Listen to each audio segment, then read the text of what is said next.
Today's date is Thursday, the 25th of January 2024. My name is Crispin Brooks. I'm here to interview Elias, or Ellie, Schonbrunn on behalf of the USC Shoah Foundation.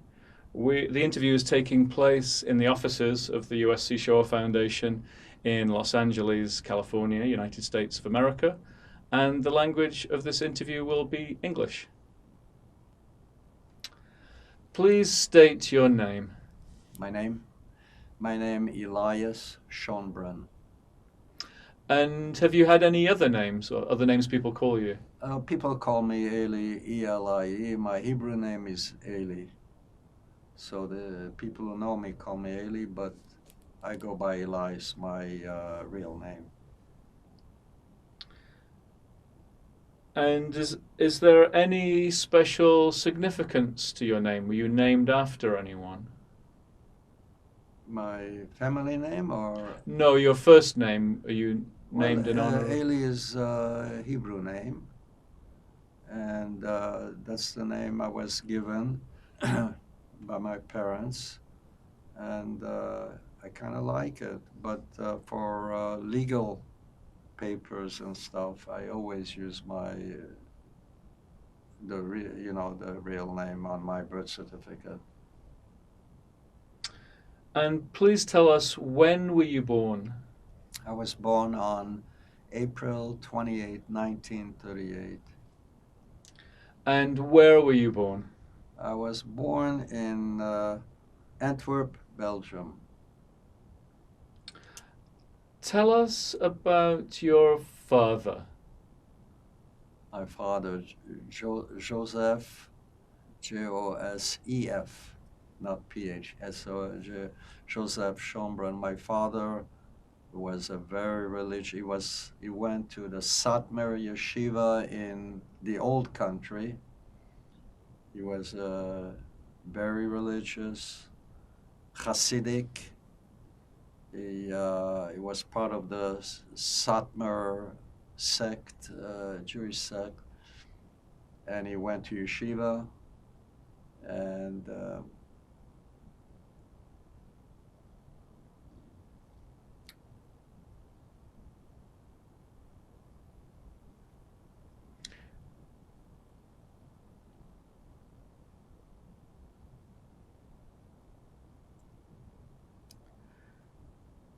yeah, so religious family. He had, I believe there were 8 or 10 brothers, and they all were very, very religious. Yeah. Do you have a visual memory of your father? I do, but I have that memory from when I was 5 years old, or close to 5 and a half. When we left, when we left Belgium, I was 2 years old, and from 2 to about 4 and a half, I didn't know. I didn't know my family.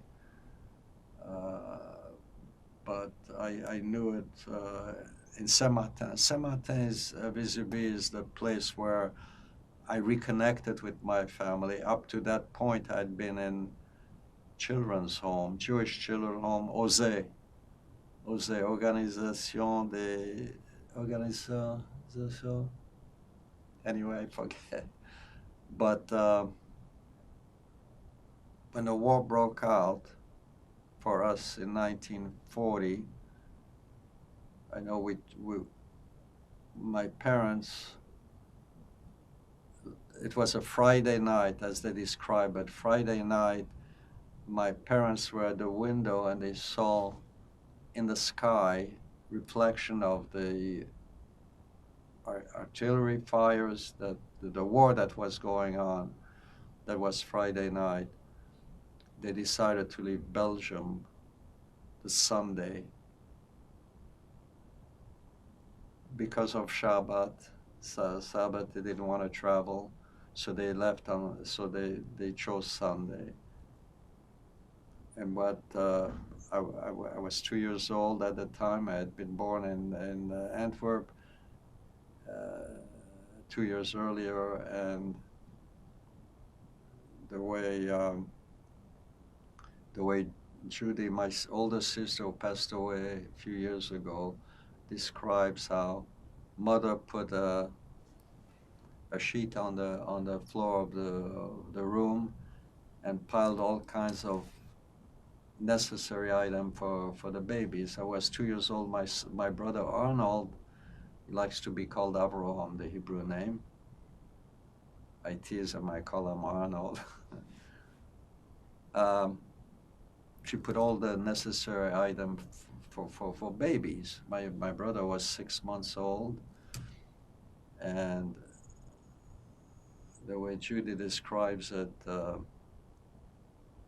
they left the apartment. My father, up to now, had been in the diamond industry. A lot of religious people did that because they didn't interfere with their religion. So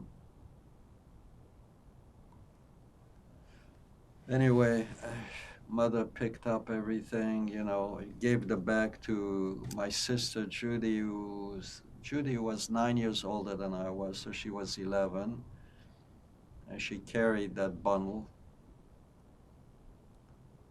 And she describes how the parents kissed the mezuzah on the door and left, never to see it again. Of course, too young for me to remember that. But they arrived at the train station, and mob, absolute mob. But they got on the train. We got on the train. And the train left the station with, I don't know how many people, easily 1,000, if not more, trying to get away from the war. But at some point, the train stopped, sort of in the middle of nowhere. I have to take my jacket, I'm cold. Before we took the break, you were telling me about the train station. Where was the train station? In Antwerp. We took. Oh, this is Antwerp. Antwerp. We're leaving Antwerp, and in Belgium. So we left that Sunday. We went to the railroad station, and who should be there would be, so you picture mother holding a baby, my father holding me, and baggage or whatever they had with them. And they go to the station, and mother runs into her first cousin, Margit, who's there saying goodbye to friends of hers. And Margit, when she saw mother with the two children, young children, she was there saying goodbye to her family. But she saw that, and she immediately, mother told her, you can come on Monday, tomorrow, with my sister. She had a sister, Esther, there with 4 children, husband and 4 children. You can come with them. You don't have, And Margit was looking around. She saw mother struggling with the baby and luggage or whatever she had. And she decided then and there to go with the clothes on her back, with a purse, and she had a few francs or whatever, the Belgian money.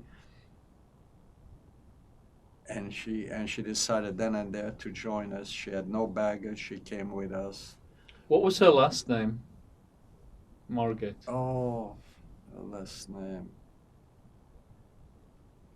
Župniks, I think. Župnik, I believe her name. At any rate, so she joined us, and for her it was a life-saving thing, because as it turned out, that was the last train going, and we were on the last train, and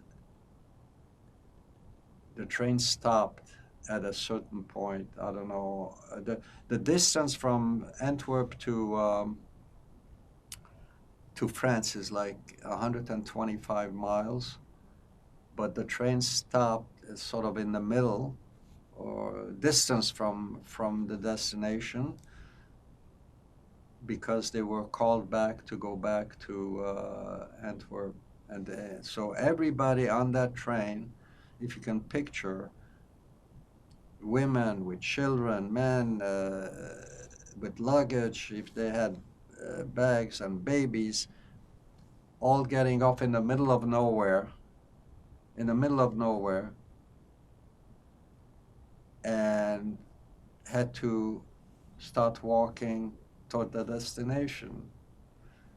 So if you can picture this hundreds of people with this kind of a thing, and they started walking. They followed the track going to France. And as they're walking, my sister Judy describes how all of a sudden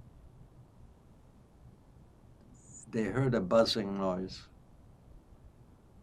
And they all looked up, and there were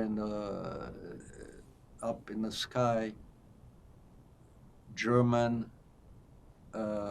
Luftwaffe. And as they looked, they were coming down on us. And everybody hit the ground.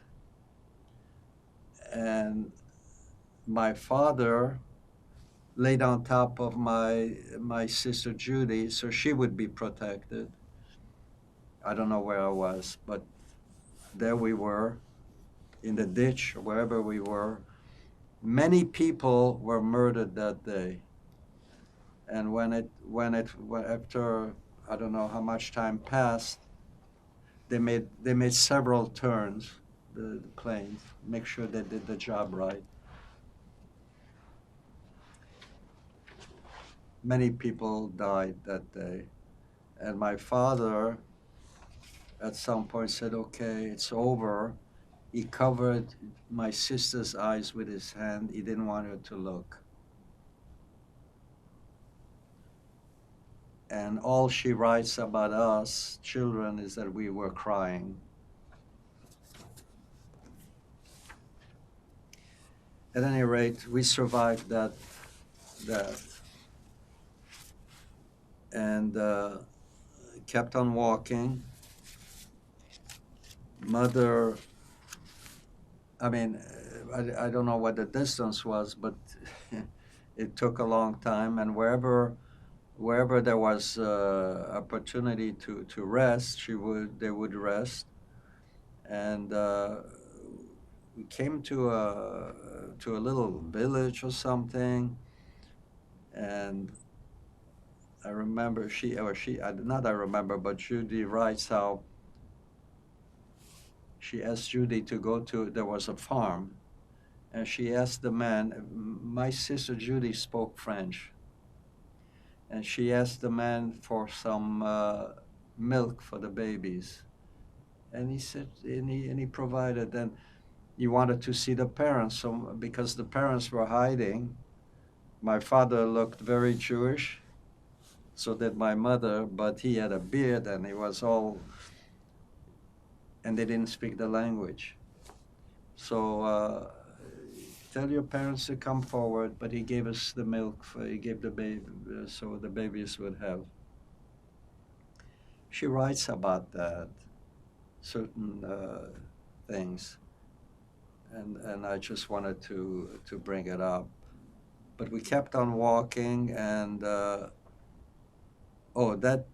the way, that farmer said he had a little shack in the garden area, and we could have it. So mother and Margit, who was with us, went into the shack. It was dirt, that kind of shack you find at a farm. but they thought it would be a good idea to rest. So they cleaned up as much as they could. And I believe we stayed there several days and moved on. But I want to bring it up because there were some good people out there. Do you know if this farmer and where you were then, was this actually in France already, or was it still in Belgium? I'm sorry. Was this in France? No, we didn't hit France yet. It was Belgium. It was still Belgium. It took a long time to walk. And then we, after a day or two, started walking again. Mother found a truck driver in the vicinity. He was very helpful in taking us a certain distance that we didn't have to walk. And at that place, there was nearby, there was a little village. So Mother was able to get some provisions and things. No refrigerator, so the things that she bought was to be consumed that day. And she writes about how the struggle they had. But anyways, so they kept moving until they came to a little village with more stores. It was a fishing village, I think it was. I don't know, something like that. No, I'm mixing it up. Excuse me, I'm mixing it up. They were still in Belgium. At some point, they arrived at the French border. My father was immediately inducted in the French army. They needed all the manpower, and if he hadn't done that, if he hadn't agreed, the family would have been stuck in the. So this religious man, who had never seen any violence in his life, was drafted into the French army under the Czech battalion. He knew nothing about anything of that, but in order to save the family, he had to do that. He had to agree to that. And we were led into France. Mother, in her wisdom, decided that the best way to keep going is to go where my father was going. They took my father, and she figured that the best way to save our lives is to follow the army. They know where they're going. And she did that.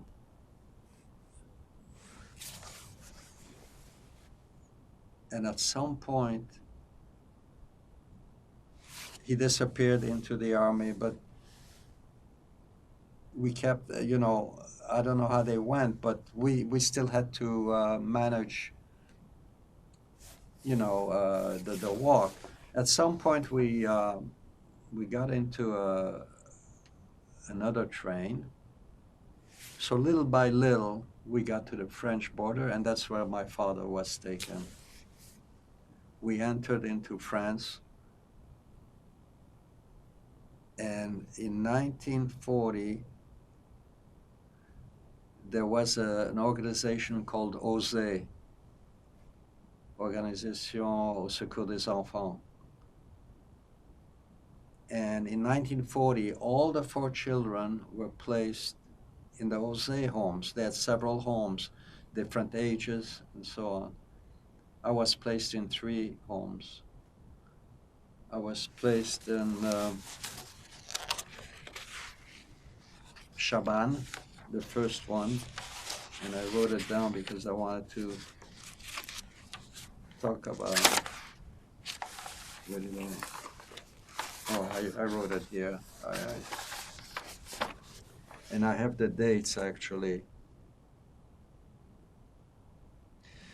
October 1940 to February 1941, I was placed in Chateau Chaban in I had left Chateau Chaban February 1941 to September 1942. My sister Danielle was called Fela, F-E-L-L-A, but she prefers Danielle. Danielle was a name given to her by some Swiss people where she had been taken to during the war.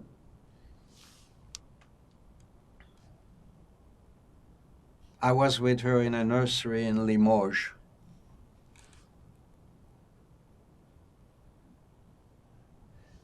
My sister, my older sister, left in 1942 with the, I believe it was the Quaker organization. The Quaker organization took one child out of each family, and because she was the oldest, they figured she could adapt to the United States better. So she boarded a boat in 1942, and I think Tangier was the first stop, and then the U.S. But before she left, when my father and mother told her that we're sending you to the United States, she was so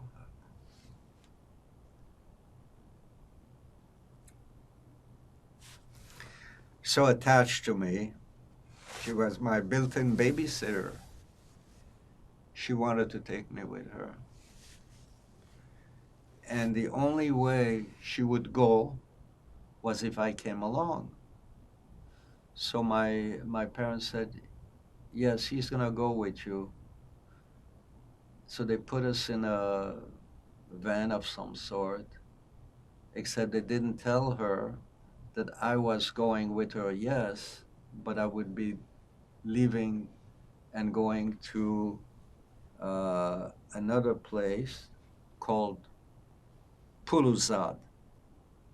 How do you spell that? P-O-U-L-O-U-Z-A-T.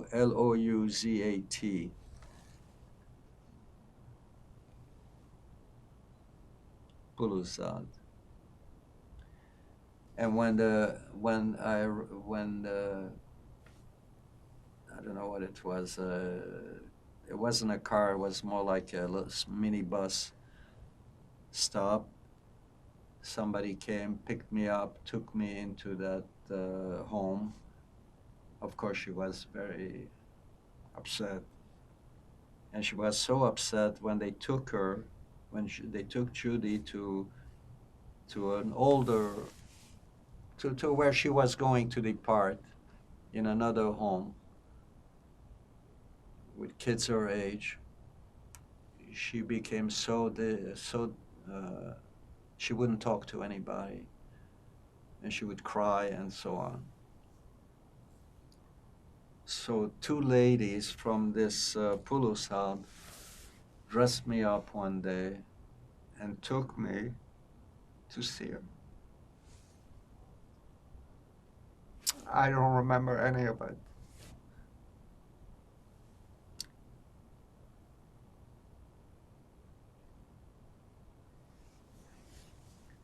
Just want to describe the emotions.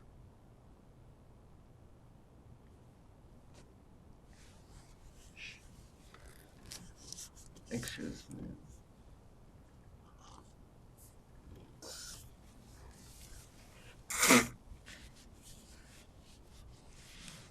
She was happy.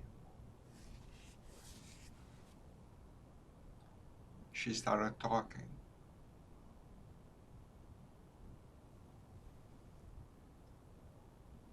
She left. She went to the States.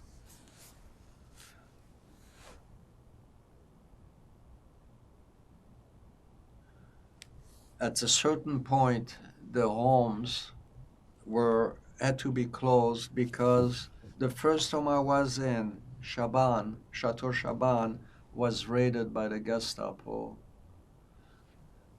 some of the children or some of the people were alerted to it, and they ran into the woods. The chateau was sort of in the middle, surrounded by a forest.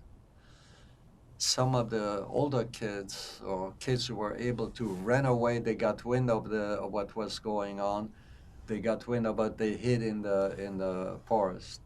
Some unfortunate children who couldn't make it were caught in the dragnet of theirs and perished in Auschwitz. From what I found out, I had left. I don't know how much earlier. I was only there, I think, 5 months. I gave you the dates. Yes, I had left because that I needed to be with younger babies, so to speak, children. So that was one of the miracles that happened to me that I want to point out. Some things happen and you don't know why, but you have to call it a miracle. You know, when I think about the millions that were murdered,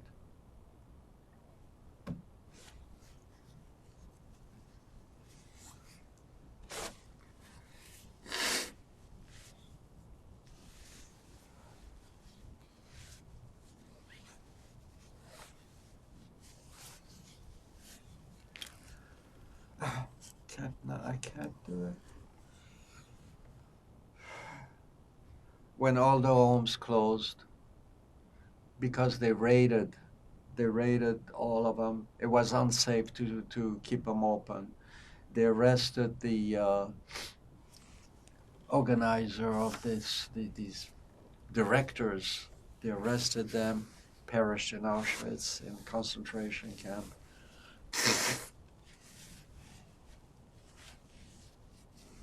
A lot of children were saved that way. Unfortunately, not more. I was at the right place at the right time, I guess. Anyway, so we returned. At that point, my parents had moved to Saint-Martin-Vésubie. And we reunited. I reunited with them. I had been in Homs from 1940. 1943 is when I reconnected with them. We lived in Saint Martin. We had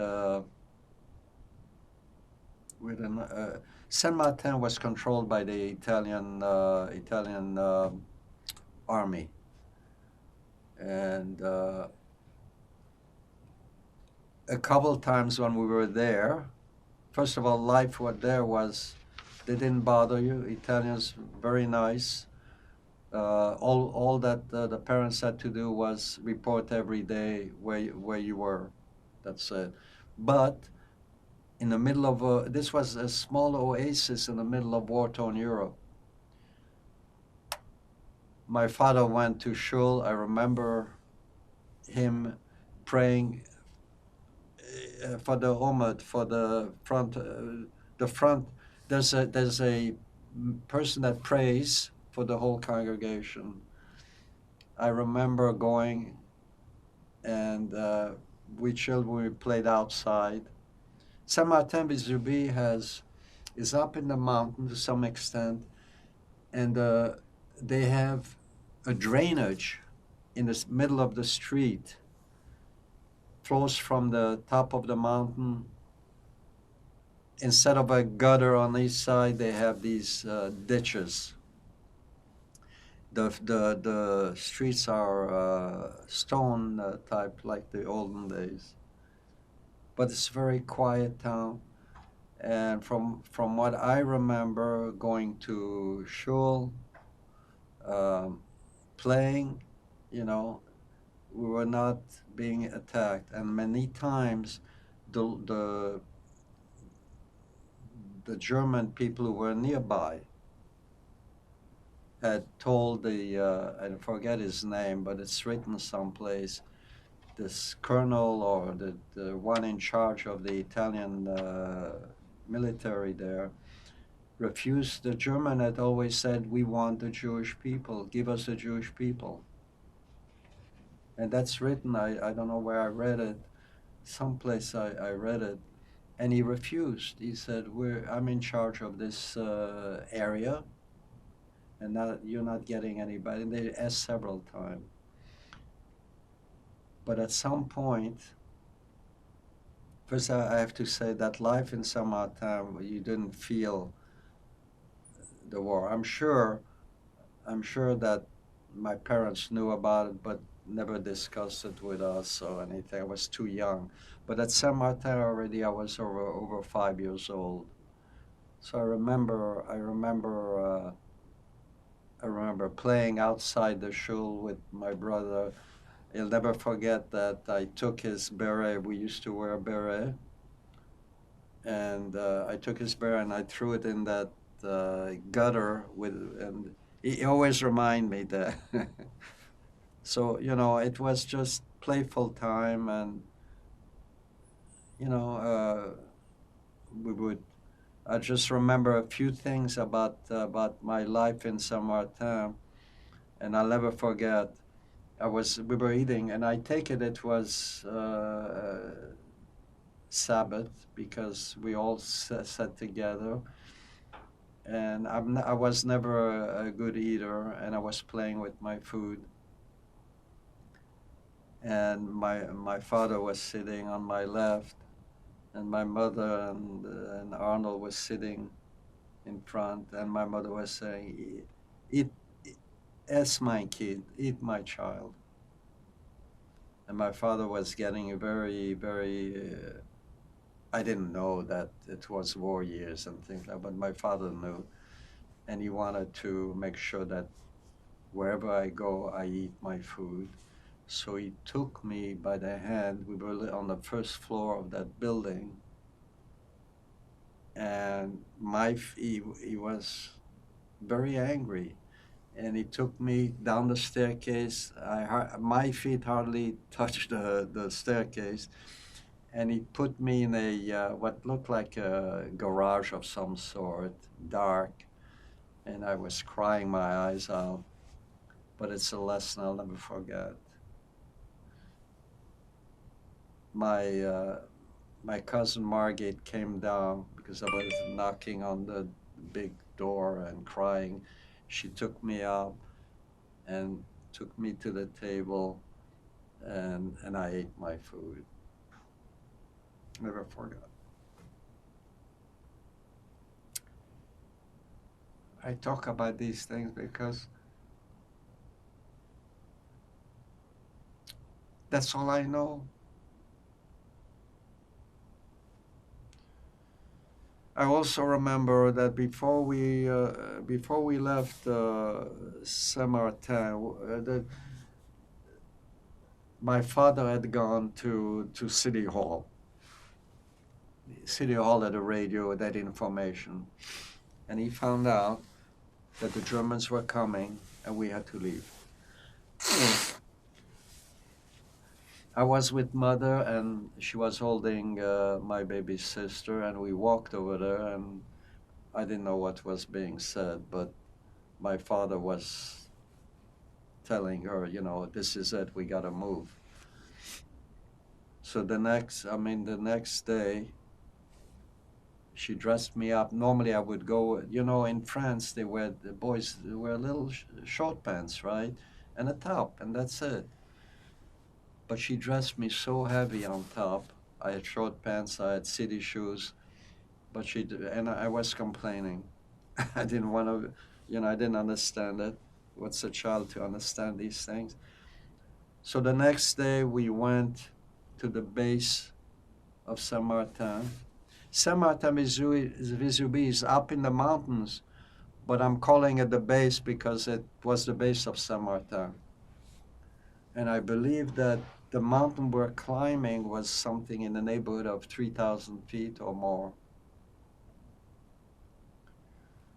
So a lot of people, I'd never seen so many people.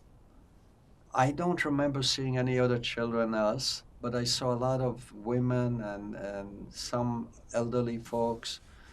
Some people had bags, some people had whatever their treasures, whatever they needed. We started, at some point, we started climbing. Oh, before we did, my father had gone to a local store. He got a couple canes cut to our size so we could use it to hike. And he showed me, I'll never forget it, he showed me how to use it. The cane was so small for him, but he showed me this is what you do, basically. He showed me. And what do you do? And then he gave me the cane. What do you do with the cane? Can you explain to us? To hike, for the hiking. It was a difficult hike. So he wanted to make it easier for us. I'll never forget this sort of a dark cane. He gave one to my brother. And at some point, I don't know if somebody whistled or what it was, but at some point everybody started hiking. You know, children, mother had baby. It took forever for us to get wherever we wanted to go. It took us days. In short time order, I must remember this. The Italians were pulling out at the same time, and that's when we left. But the Italians had trucks, and they took some people on board. And as the trucks were going up the mountain, the people were at the gate, inside the gate. The people couldn't stay on top. You could see people, but the truck was empty on top, but the people were at the gate of the truck. At any rate, a couple trucks went, and I was in my baby talk. I wanted to go on them, and my father said, "No, you use this." And before I knew it, the trucks were gone. But having gone back years later, the trucks could only go a certain area. They couldn't go all over the mountain. They only went where the road was. Anyway, it took us days. My brother says it took us 2 days. It could have been longer. So in the middle of the, I don't know if it's in the middle, but we came across a river. We were on top, and there was a waterfall, huge waterfall. And just the level of the waterfall was as high as the walk. And I describe in this, what I wrote is that I had city shoes on. And I was a big boy, and I didn't have to be held.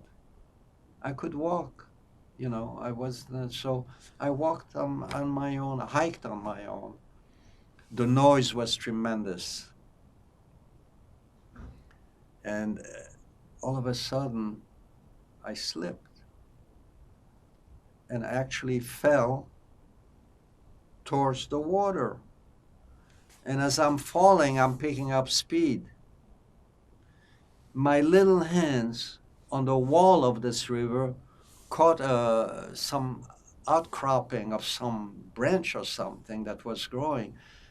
Had I not grabbed that, I wouldn't be able to talk about it. And I held on for dear life. I didn't know why, but my hand caught it. And taking us to the mountain were two mountaineers who were showing us I believe those people were connected with the Jose organization. They put down their rifles. One held the other one by the feet. His hand grabbed mine and pulled me. If I had not caught that, I don't know how they would have reached me. But I'll never forget that life-saving moment. They pulled me on top. When I fell down, I could hear screaming. I'm sure my mother and Margit were screaming. I'll never forget that. That stayed with me forever. that I'm here to talk about is unbelievable. So they pulled me up. They took me across the river to the other side. So the whole family went like, so they took me like, he held me, you know, in his lap, and he was on his behind. The trees, there were trees, there were no bridges or anything. There were trees that had been unbarked, no bark, smooth as silk. And he took me in kind of in his lap or somehow, and he on his behind, he got me across. I estimate them. There must have been about huge trees, you know, huge. 3 or 4 of these huge trees that you find in the forest, in the mountains. So we made it across. I don't know how my mother made it. I know that Margit was very nervous about the whole thing, but she made it across. So we go across. Oh, before we leave, one of the people knelt down before me, and he said, "From now on, your name will be Emile Dupree. Emile Dupree. Repeat after me." And I repeated, Emile Dupree. I'll never forget that. So I had Emile was my first initially. Dupree means in French of the well. Schönbrunn is the well, connected. My brother's name was Armand. Arnold Armand Dupree. And I'll never forget that. And they left us. We went to we went towards Italy. The place we wound up was Entrache, Italy. It's a small village.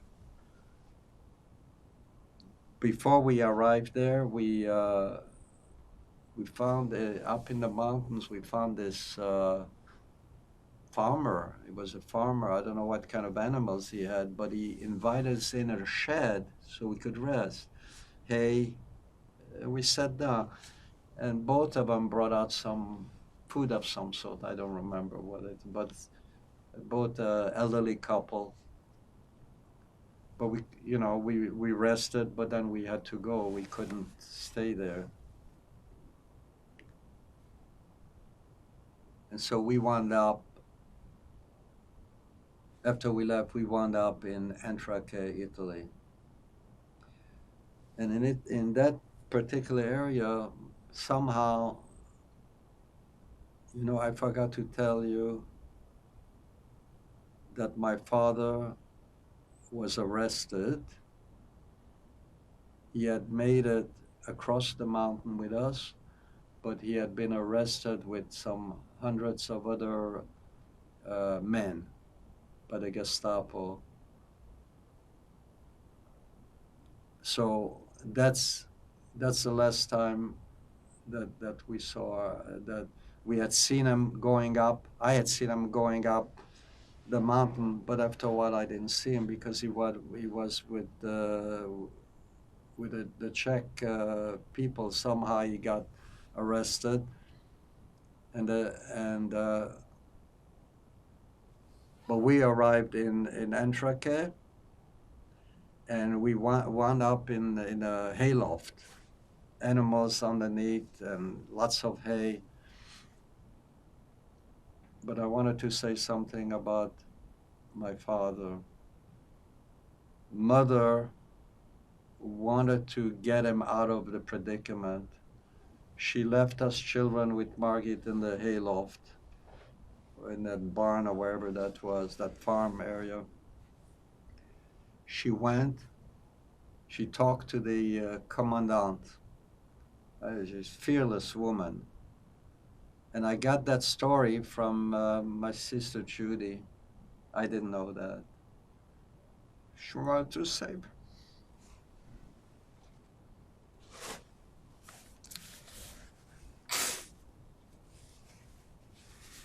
she told Commandant, how can a woman be so fearless? When you see a picture of these men standing in the street with rifles drawn at them, she goes up to the Commandant and talks to him and tell him, my husband is not Czech. You know, Czech and France were allies. He's Hungarian. And she pleaded with him, let him go. He's not, you know. And the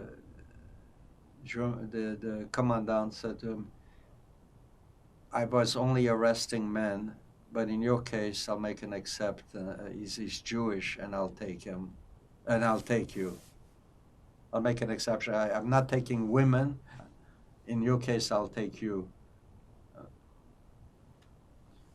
So here we are. Margit is holding was it the 3 kids?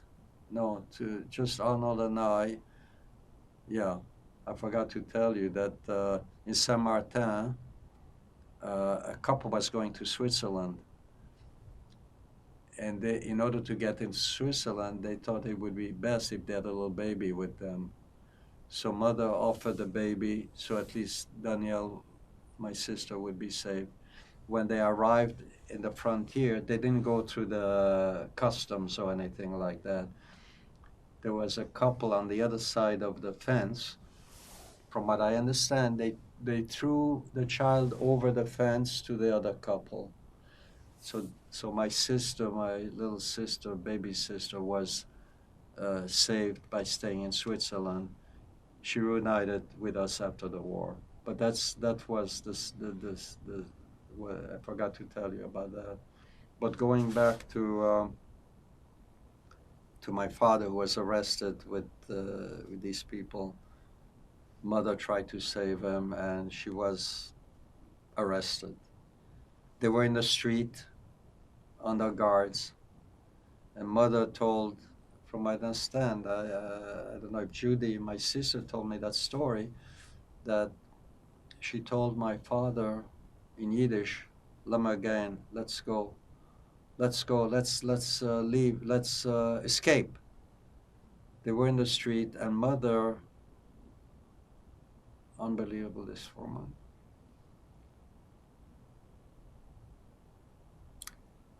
She ducked into a store. They were in the street. She took her life in jeopardy, ducked into a store. My father protected her escape.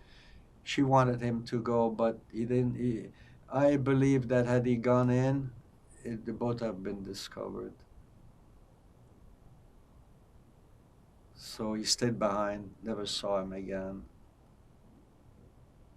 She went straight to where the children were, the two boys and Margit. And so she went back. While we were in that loft, I remember distinctly smelling smoke. We were sitting on top in the loft, and I asked my mother, even at that age, if I could go down. The letter was, we'd find in a barb straight up, you know, if she would be okay if I went down to check what's going on. She said, sure, go ahead. So I went down, and there, right by the door, was a man cooking ears of corn on a fire, like in a big barrel. He had a grill on top of the barrel and a fire, and I was standing next to him, salivating. And before you know it, he gave me a piece of corn as soon as it was ready. There were some good people out there. So I ran up with that piece of corn, up the ladder, and handed it to mother, and everybody had a small bite of it. I don't even remember if I had a bite even, but I was so happy succeeded in that. At any rate, after a while,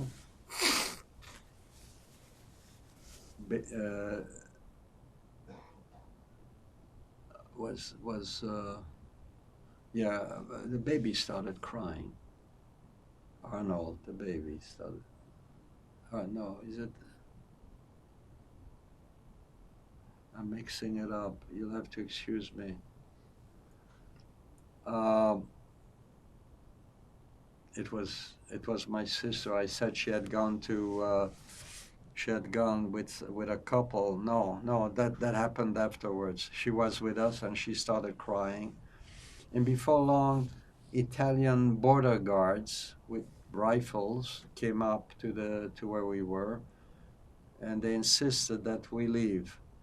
And mother said she was either diapering or feeding the baby, and so they insisted that I and Margit leave and leave the premises. You know, I remember going down. I went down. I had gone up and down, so I knew I went down, and I started walking out into the street area, and on my left, I don't know how many people, a lot of women with children. I don't recall seeing any men, but I recall a lot of women and children. As I'm walking out, they're looking like, you know, it's the talk of the small town, you know. Margit catches up to me, and we walk out of there. My mother and the rest didn't follow us. I went with Margit.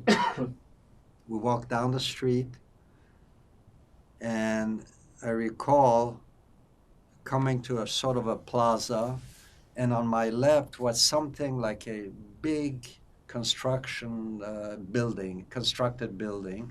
It even looked like a train station, maybe, or some important office type thing. And standing on the doorstep, it's across the plaza. Somebody was screaming.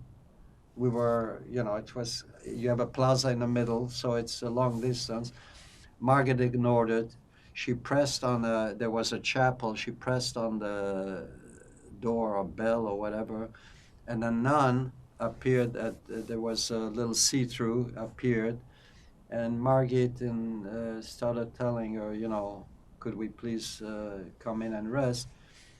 And she pointed to me, and the nun looked at me and immediately opened the door.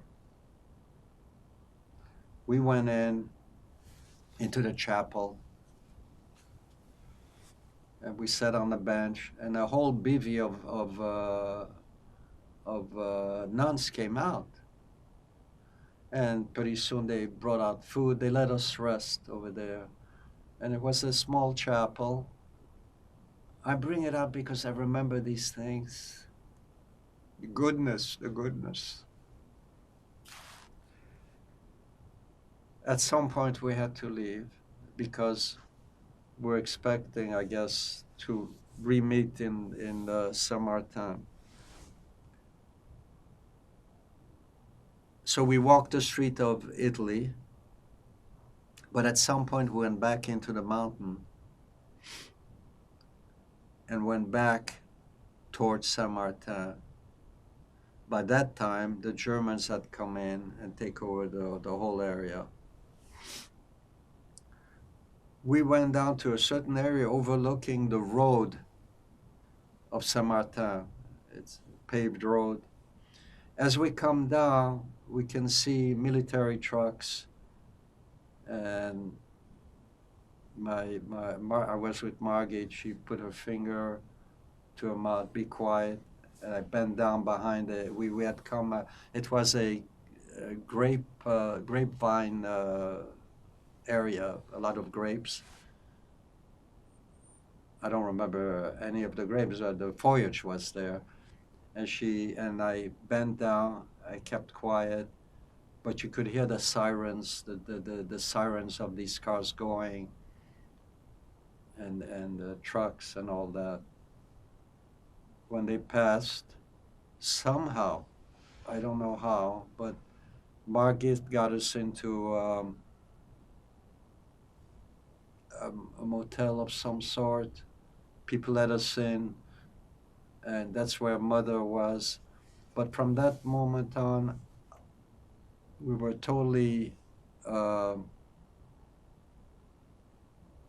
disconnected from each other. Everybody went a different way, and that's where my sister, my baby sister, went with a couple from Saint Martin to Switzerland. As I described earlier, she was um,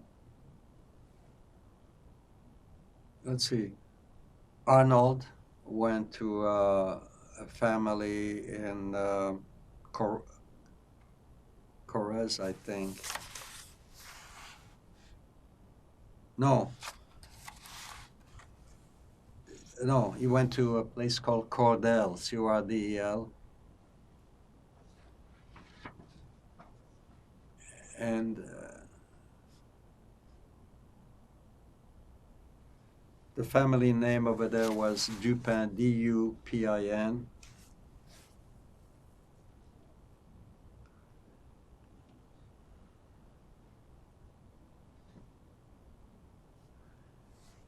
And I went to they placed me in a Catholic children's home. For the life of me, I've been back to France and I wanted to know where it was. You know, it's lost. But I remember that area distinctly. We used to go to church. We walk out the door. In front of the home we were in, and there were maybe, I don't know, 20, 30 kids in that. And it seems like every so often we'd walk out the door holding hands, kids holding each other hands, and walking down the street, making a right through a cemetery and another right to the church that we were going. For the life of me, I don't know where it is. I've been to France several times. I wanted to see it and to bring back my memory. And we would sit in the back, and the nuns would be praying. When we got up, there are a lot of staircases. It's like on a plateau of some sort. That's this church overlooking this, what I take to be the Mediterranean Ocean. And as I turn around, I see more military trucks going. But the south of France was not occupied. You know that. But still the Germans had control over, although the French, I think it was Pétain was in charge, but he had to collaborate with the Germans. He had to turn over Jewish people. He had a quota to meet. But anyway, as I said, as I turned around that church, I could see the river. I could see the trucks going by. I went into church and I could hear the nuns praying. I could see that big cross and altar in the distant gold painted big cross. I didn't know what was going on, you know. I mean, even in Saint Martin, when my father was praying, I didn't know what was going on. I didn't know anything about religion. I didn't even know I was Jewish at that point. I had no clue what, you know. Did you have payas? No, no, because I was 2 years old. I was not in school. I was, you know, and I think in a way my parents didn't want to give me any kind of instructions. The less I knew, the better for my life, you know. So going back to this Catholic home, I would go to, so as I said, I would go to church, it seems to me, every Sunday. One time, coming back from church, I walked, and I don't know why I remember these things, but I do. I walked into poison ivy growing and wearing shorts. By the time I got to the home where we stayed, I had blisters all over my lower body. I never forget that. The nuns took me right away into, I guess, an infirmary or something, and they put some ointment on all the blisters, put me in a dress, and I must have cut a good picture because I had blonde curly hair, blue eyes, and here I walk out in a dress, and the little girls who were there were baffled, you know. I thought I didn't think much of it, but I had to do that because I had blisters all over. So for some reason, I never forget these little vignettes. On another time, we went back to church, and every time I went to church, we left. In front of us was this railroad station that you would find in a rural area, just two platforms. But on the platform were these Germans with all kind of armament back and forth, they were controlling all of these railroads because that was their form of military communication, transportation, etc. And they were always there. Anyways, coming back from church one day, and I looked at their faces and all their armament. I didn't know what it was still young. I knew that something had changed in my life. I was not with my family.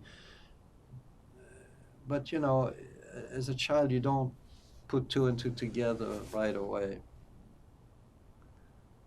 And then so we went in. And then one day I was playing in the backyard there at a jungle gym. I was chasing this little girl, and she was chasing me, and we're playing together. How old was I? 6. She was about the same age. And we're just climbing this thing, running back and this and that. At some point, as I'm running, we were trying to outrace each other. At some point, I'm ahead of her, but she falls down. And I turn around, she's on the floor, but I see a couple nuns picking her up and taking her inside the building. And at the same time, there's a lot of gunfire, a lot of things going on at the railroad station. The nuns are taking us from playtime and putting us against the building. And as the fire is very strong and the screaming, you can, for some reason, I don't know why, I can detect French, and the foreign language being German. And they're screaming and yelling, and people who get hurt, they've been shot or whatever. I know now, I didn't know it then, but it's a war going on right in front of the home. They put it against the wall of the building. Little by little, when it quiets down, they let a few kids go in. For some reason, I'm kind of the last. So it quiets down, I go in. We're in the dining room, no light, candlelight. The drapes are drawn. The fight is going on. And I sit on a bench, which happens to be a dining room. I have to take a break. Before we took a break, you were telling us about when you were with the nuns and there was the gunfire. Yeah, so I wound up inside the dining room. The fight was still going on outside. You could hear guns, constant military fighting outside. the nuns were, it was the room, it was a dining room, and the nuns were praying. I was seated on a bench right in front of this little girl that I had been playing with. She was in a bed, and her eyes were closed. She had been shot. The girl I had played with. Can't forget that. I don't even know what her name was. All I know that for a while we had a little bit of fun. And there she was laying in a bed, beautiful hair, eyes closed. She had sort of a blue dress. She looked beautiful. But dead to the world. And I was playing with her just minutes earlier. Can't forget that. The nuns in the background were praying. And at some point, I was taken away from that home. The fight ceased at some point, and several days later, someone, and I believe from a Jewish agency at the time, was working, of course, underground. And wherever I went, there was always somebody taking me. And this time a man took me. I didn't know where we were going, but I left this home, and we wound up in Corrèze. Corrèze, C-O-R-E-Z. And cobblestone street, small village, and the biggest edifice, the biggest place in that town was the big church, humongous. It was in a plaza area, and you had a school in front of it, and this big church. And so anyway, I walked up the cobblestone street with this man who took me. And as I'm walking up to this particular building, I see a little boy upstairs looking at me. I recognize him as my brother Arnold. I'll go in, and we're not inside yet. We're on the staircase next to the door, and I can hear knocking very loud and yelling and this kind of stuff. And I walk in, and I see this woman holding a whip. In Europe, you know, in a drugstore situation, you would find those things sold. And mother would always should I buy one of these? But it was more to scare kids, because even when Madame Dupin, as I found out later, where Arnold had been staying, that's where I went in, she was not hitting him, she was hitting the table to scare him, but she also scared me, wondering, what is this? As I walk in, she tells Arnold in French, "Prends ton frère dans le jardin." Take your brother to the garden.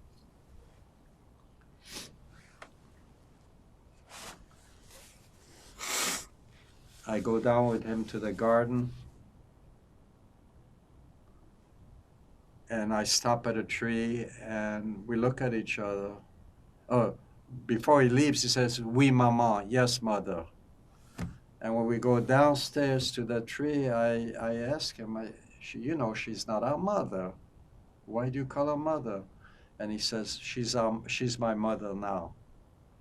So Arnold was taken in also in 19 what is it, 1940, did I say 1940? Yeah, and placed in a home. And he only knew, he didn't know mother that much. You know, he was what, 6, 7 months old? And I didn't want to bring it up anymore. This is a, stayed over there, went to church, went to Catholic school. I remember the first day Madame Dupin took me to school. I had these city shoes. She took me to a shoe store, and she got me those wooden shoes, the sabots. They're called sabots in French, the wooden shoes, and she put me in those. That's what they wear in farm areas, and I guess they call them what, clogs over here or whatever.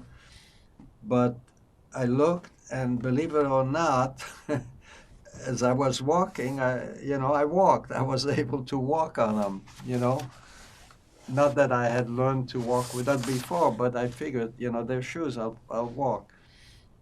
And she took me right away to school, and the teacher, who happened to be a priest, and he was all dressed in his priestly garbs, set me in the front row, and he was, the first lesson I had from this teacher was, I think I came towards the end of the class, because he knelt down in front of this big cross and showed the whole class how you go to church and how you pray and how you put your hand in the water before you go in.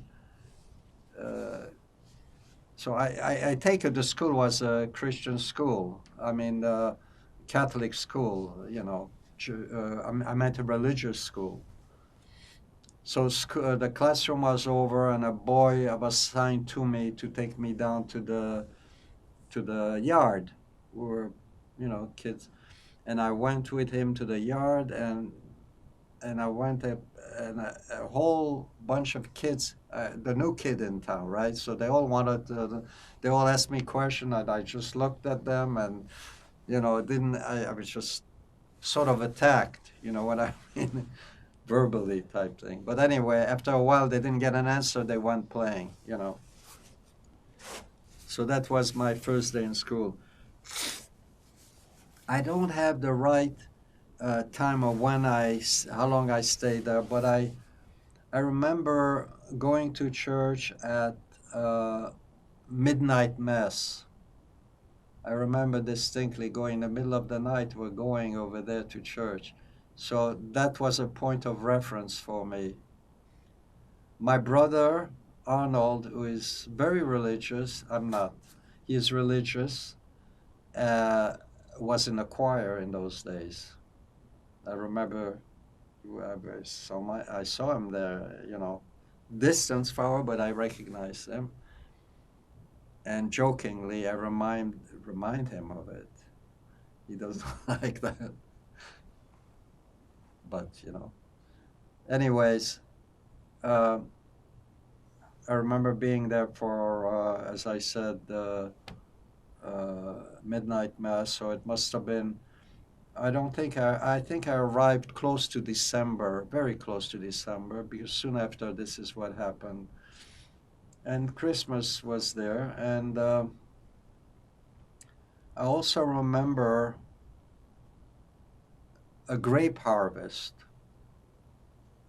And I think that had to be around April, closer to the, maybe closer to the summer, except June 1944. June was the invasion, was the Allied invasion. So it was closer to June, but maybe earlier, because by that time the Germans had already retreated from their fortress. No, they were there till the fortress was there for the invasion, but the writing was on the wall, right? So I'm not sure if I left after the invasion or if I left before. I think the more I remember, one day we went to the plaza where the church was, and there was a town crier that read a whole news bulletins of what was happening. And I think this is where the news bulletin was that the Allied had invaded Europe. I think that's when it happened. So it must have been that I was there through the invasion. Once the invasion happened, they pushed the Germans. I don't know how long it took, but they pushed. I don't know if I went right away the day of the invasion, but at some point in that time frame, I was taken by another person with Arnold. I remember turning my head to see Madame Dupin waving. Don't forget me.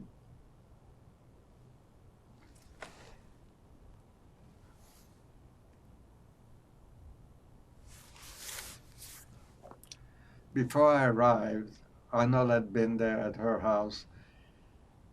She was asked by the Jewish underground, would she be willing to take me in? She went to the priest.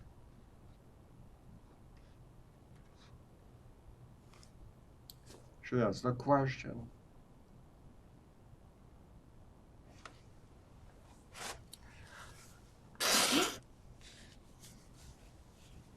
He said, take him.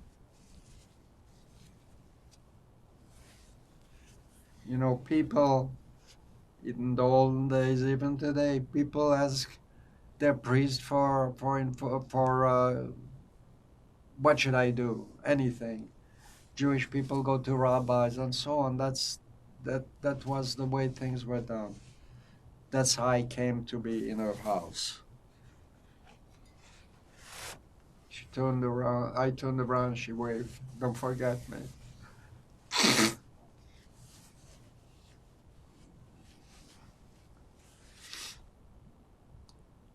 So, as I mentioned earlier, this man came, took us, and we went to a place called, I think it was, 1 second, Brive-la-Gaillarde, Brive. We used to call it Brive. Mother would always call it Brive and not the other names. But the real name is Brive, dash La L-A dash Gaillard.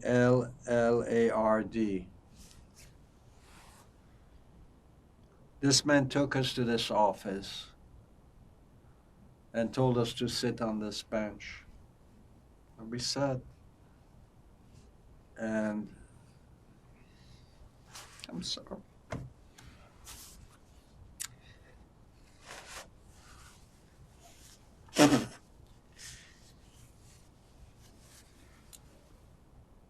This woman appeared in the distance. I recognized her. I ran to her.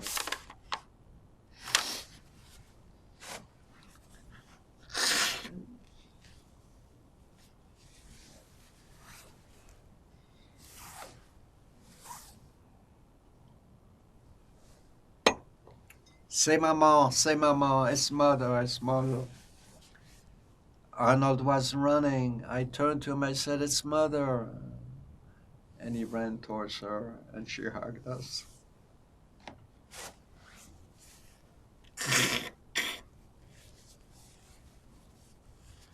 Mother had survived the war in the mountains with the Czech resistance. The Czech resistance was part of the FFE, the French Free Force, whatever they called themselves, FFE. They were the underground, and they were conducting all these mini wars against the German occupation. and that's where she managed to survive. She was cooking for this gang. I don't know how many there were. She and another woman, Madame Rutner, Rutner, became very close friends. The both of them were cooking and serving food for this guerrilla group, and that's how she survived. They were protecting her.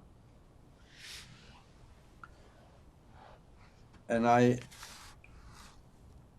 met as I mentioned earlier, I recognized my mother right away. Arnold didn't; he was too young. But we were back with mother, and she took us to. We were in a farm area. The underground occupied this huge building, and there were, I don't know how many of them there were, but there were quite a few that had been. But the war was over. The Germans had lost the war. They were no longer occupying France. So the law was that all the groups had to return all their arms to the local police station. One day, this person who had been fighting the Germans took me, and I don't know if he took Arnold, but definitely I went. I don't know where I was going with him, but he covered me with lots of leaves, and he proceeded to take these grenades and detonate them in the distance, because the law was you have to go and return them to a certain. He didn't want to bother with it.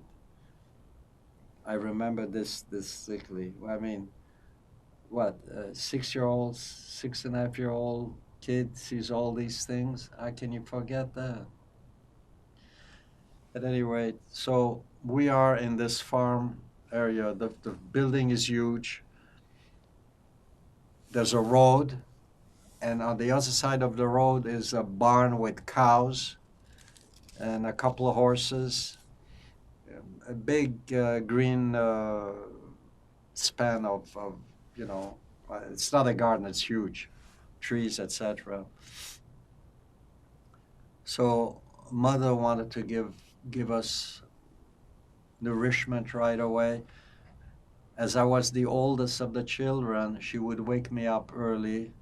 I don't know early, but it was still, early in the morning. She didn't want to go by herself. Walked me to the barn across the road, and she would milk this cow, Lunette. That was the name of that cow. Such a nice, so kind of friendly. We loved her. I mean, as children, we loved Lunette. Anyways, she would go there, milk the cow, come back home, make sure that we drank milk, and try to get us back to back to normal. So at some point, my sister was brought back. Now, she had been saved living in Switzerland by a couple, and they really loved this little girl. And they had said that if mother didn't come back, they would gladly adopt her. But thank God mother came back. So at some point she was returned to mother. And so mother started taking care of us, because during the war, the food and things were not, it was not a normal life, She wanted us to get back to this kind of thing. So that was the life. She tried to nourish us and get back to normal. I befriended a kid in that complex. He may have been maybe 5 years older than me. So if I was maybe 6.5, maybe he was 4 years older, maybe. we became friends. I went all over the place in the building. Down below the building, they had kegs of apple cider. I discovered that, drank that, played around. And then one day, this kid, I don't know his name, he said, "Let's go to the next farm, see what's going on." So I went with him, and but before I said, I want to say this. As we were guarding the herd of cattle, we had a shepherd dog with us, and we were just sunning ourselves and looking at, doing nothing what kids do But at some point, the dog got started barking, and we had a herd of cattle stampeding to the next farm area across the fence. They got frightened or whatever. I didn't know what was, what do kids, but all the men that were in that building where we saw the Czech people, they all went to get all the cows back. They had, that was the last time that we did this. I'll never forget that. Another time, as I was playing in that big yard or whatever it is, I heard a lot of honking from the next farm area. So I went. I don't know who I went with, but I went with somebody, maybe that boy, I don't know. And what they were doing, they were uh, butchering these live pigs. And the pigs were making these noises. And when we got there, one of them was in a bucket, I guess, and a fire underneath, and they were the skin. Anyway, I saw that, and I saw that, and when you're in a farm, you see a lot of these unbelievable things, and one day I went with, I'm gonna say it because this is what I saw as a 6.5-year-old kid. I went to another farm area.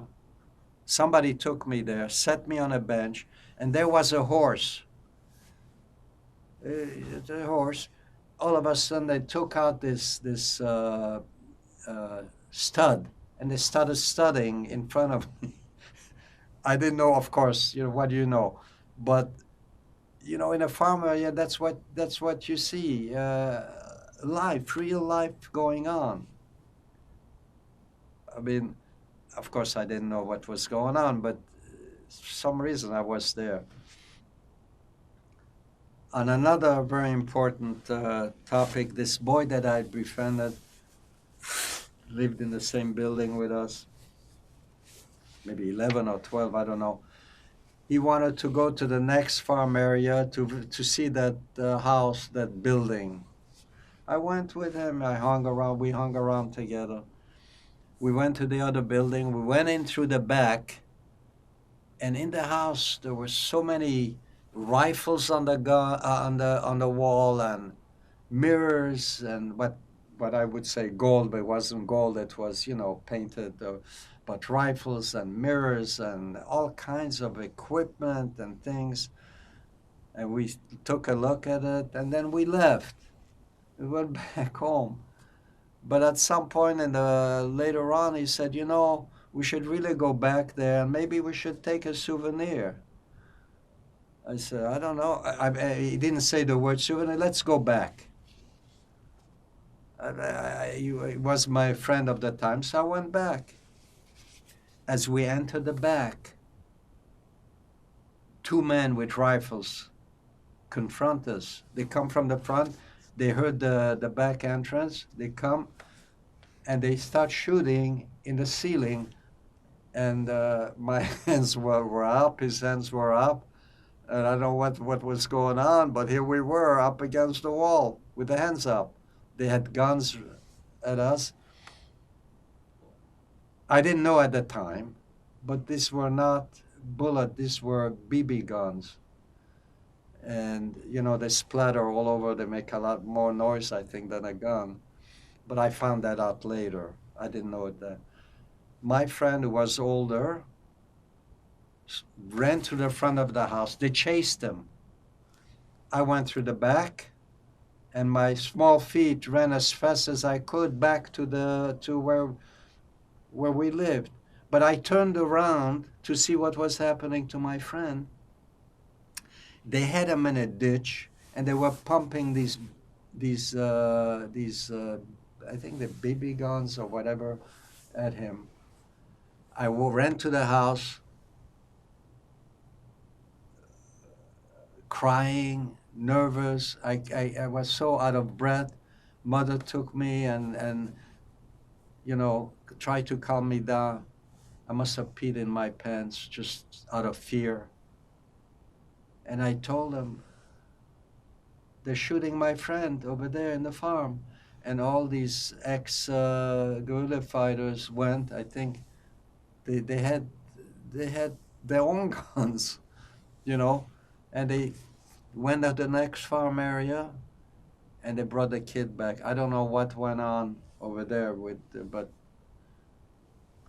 they didn't harm the guy, but they showed force, and they took the kid that had been shot. The next day, I was taken to a police station, and the judge, I don't know if it's the next day, but soon after, wanted to ask me some questions. So mother took me there. But as I turned around from where I was in the building and I saw that boy, friend of mine, that we played together, his body was full of these shots of BBs. So anyway, so going back to the judge, he wanted to talk to me. And the first question he asked me was, did you ever take anything out of this house? And I said, no, we didn't take anything. We didn't. We never took anything the first time, and we never took anything. And that's the only question he asked. My mother was with me. I was scared, very scared. And I found out later that these people were somehow fined or whatever it is, you know. But anyway, so that's another story that I remember that I can't forget. What was that friend's name? Do you remember? I don't know. I honestly don't know. And who were the people that had all these guns? Were they former resistance fighters, or? I don't know who they were, but they could have been. They could have been people who were protecting the owner's property. You know, I don't know who they were, but that's an episode in my life that, like everything else, I can't forget. Was that also in Brive? You know, Was that in Brive? this was in Brive. But the place we were here, let's see, yeah, this was, and the place was called Correz, Corez. The other place was called Cordel, Cordel, where Madame Dupin was. Yeah, Brive-la-Gaillarde was nearby. Yeah. At any rate, so at some point, the war was taking place in Germany, no longer on French soil. Mother was offered an apartment in Gennevilliers. Gennevilliers is like 8.5 kilometers outside of Paris. Have you heard of it? No. The apartment was a one-bedroom apartment. no heat. The kitchen was half this width, and about the length of this room. Maybe a little bigger, but very small, very tiny. The heat in that place was a pot stove, with coal. That's the only heating in the bathroom was in the hallway, shared by one, two, three. We were 5 families. The same bathroom, old-fashioned with the string that they have in Europe, you know. No commode. Very primitive. And I went to school there. Gennevilliers, I went to school. At 7 years old, I went to first grade. I think first grade is at 7. My brother and sister were in a kindergarten nearby. The school was separated. You had girls in one. There was a wall between the boys and the girls' school. Girls in one school, boys in another. But there were hundreds of kids in each school. Hundreds. A lot of classes. I went to school there for about 3 years. So the war ended in 45. I went there 3 years. So this apartment, going back to the apartment, I can say I was witness to the victory celebration, which took place in the Arc de Triomphe. But my witness was the airplane flying in the sky. Little tiny planes, sunny day, and I was watching this, and it was just, I didn't know at the time, but this is what it was.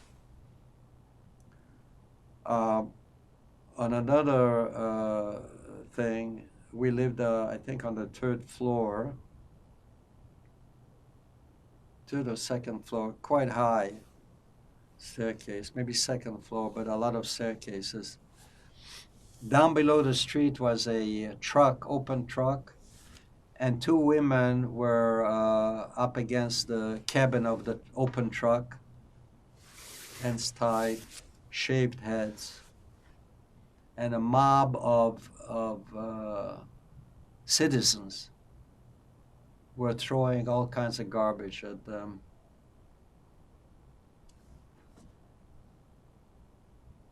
How do you witness this?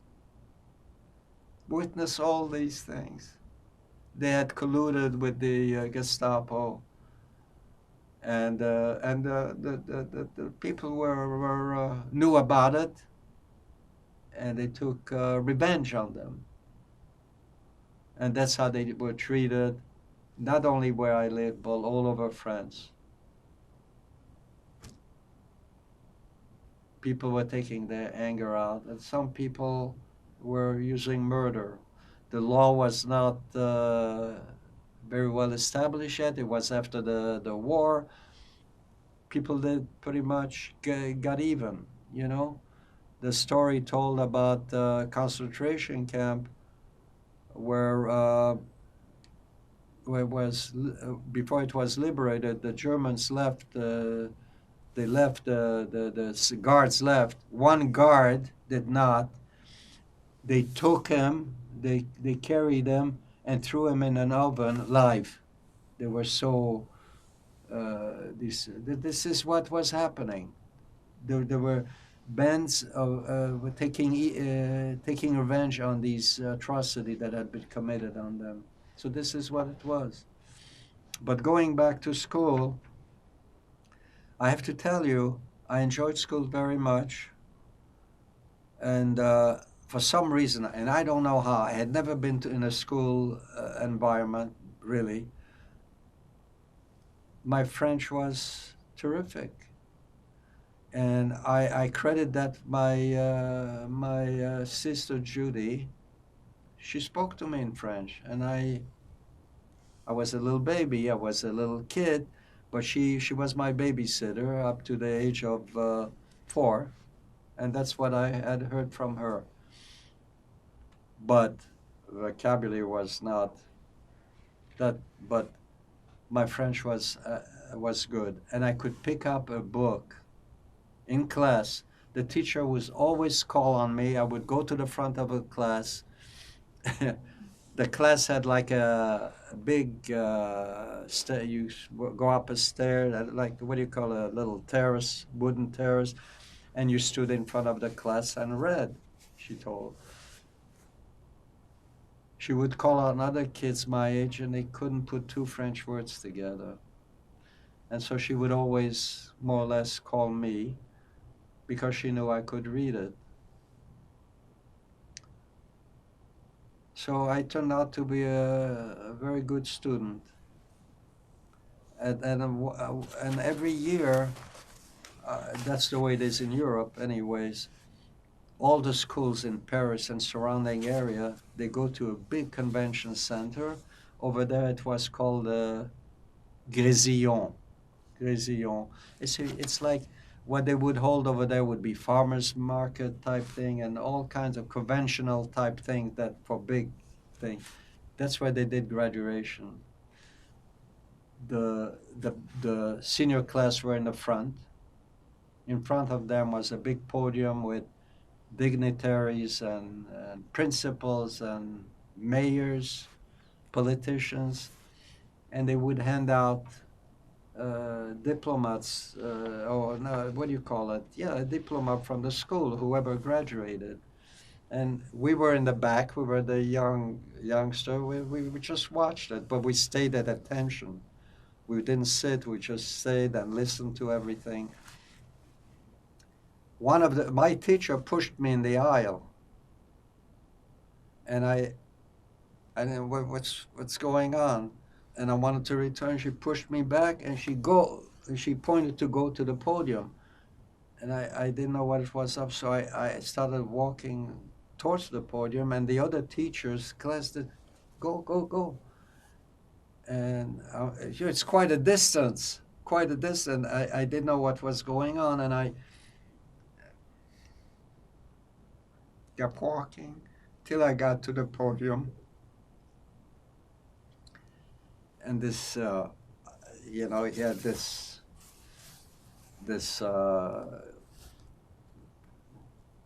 red, white, and blue thing around his. It looked like very dignitary. I don't know what politician or whatever he was.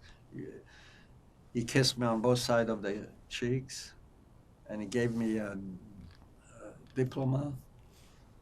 He gave me a bank card. I didn't know what it was, of course, but I took it, and he gave me some books. I could have.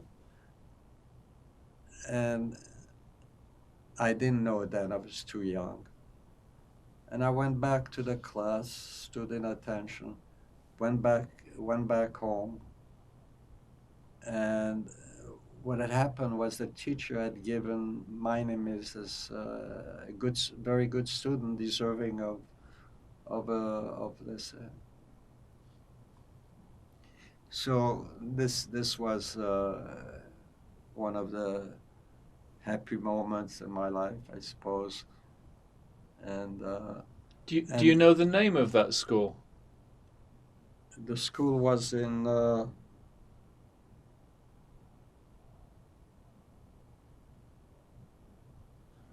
I don't know.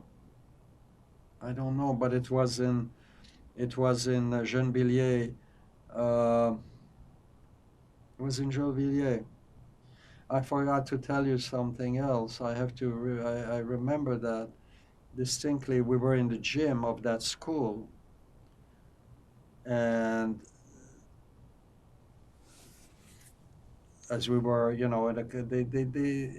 they asked you to, do all kinds of athletic, but it wasn't really a gym as you would know it here. with equipment. It was it was the it was a hall that you went out to, and all the classes. It was like an entry wall, but it was entry hall, but it was huge. It could have been an assembly hall, but that's where we did our exercises. They had ropes from the ceiling hanging down, and that the exercise was going up the rope and coming down and doing other athletic type thing. One day, one of the officers, the principal officers, was in that area. One of the ladies from there went to the teacher that was teaching us the class and said, il y a des Américains qui veulent voir les frères Schönbrunn. There are some American soldiers who want to see the Schönbrunn brothers.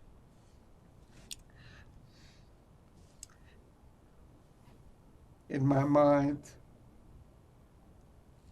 I thought it was my father. I ran.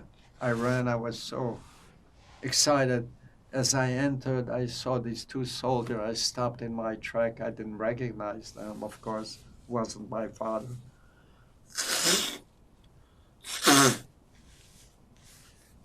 My father perished in Auschwitz with millions.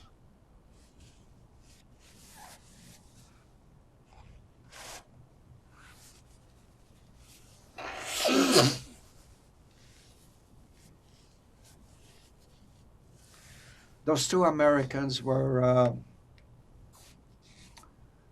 family from Cleveland area who had joined the army. Of course, a lot of Jewish people as well joined the army. They were related to the family that Judy had been throughout the year. She had been with Uncle Ben and Aunt Laura in Cleveland. And Laura, her father was Schönbrunn, same name, related. So that's where she spent the war years after she arrived in France on her own. And she went to school there and became totally Americanized. You know, she came here, she was 13, I think. So they had informed them to, if you go to the army on your, whenever you're up, go visit Sarah Schönbrunn, Judy's mother, and the children. And when they visited my mother, they went to 2 Avenue Chandon. That's where we live. 2 Avenue Chandon, Chandon.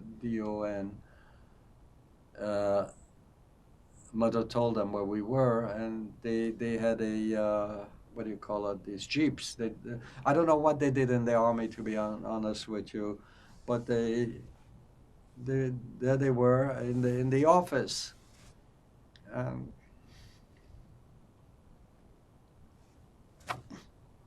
Immediately took pictures of us. You know, our dress was very primitive. We didn't have the luxury of anything. Hand-me-downs. People who were leaving the country to come to Israel or America or whatever, give mothers clothing or whatever it was. So we were, you know, but I have the pictures someplace, I don't know where. They took pictures of us to take back to the United States or to send it to the United States. So they took us in their Jeep to go home. They had permission from the principal to take us. So they took us, we went up the stairs where Mother was, and she talked to them, I don't know. But before they left, they gave us chewing gum. It was a big deal, chewing gum, you know. So, okay, so that was a nice thing. they had information to mother about my sister Judy. I'd completely forgotten about Judy, or that she had taken care of me. And then one day mother said, before they came, she said, you know, you have a sister Judy in the United States, in America. I said, oh, really? Yeah, she took care of you, she was your babysitter, that kind of thing. Oh, so that's how the whole connection came back. At any rate, the kids in school found out that these Americans that come to the school wanted to see us, this, that, and the kids wanted to see the chewing gum. So I showed them. Before I knew it, it was out of my hand. But anyways, it's just little vignettes like this. On another, this is what happens during the war and after the war, you know? It's not like, you know, after the war, things were still tough, you know? Limited how much you could get in a store. You had to have coupons. You know, it's not like you go in a department store. No such thing, you know? No such thing. But mother made do with what she had. Elias, a quick question. What happened to your mother's cousin Margit? She was with us. She was with us. But she moved in with, she had a job. She got a job in I think a Jewish newspaper or something like that, or a Jewish outfit. I don't know what she did with typing. But she worked in one of those places where she lived with a Jewish girl in an apartment, maybe two other Jewish girls. But she would frequently come over to visit us, and she stayed the night. But sometime, you know, she would bed under the kitchen table, put, you know, yeah. She was with a very close. Margit, I consider Margit like a second mother to me.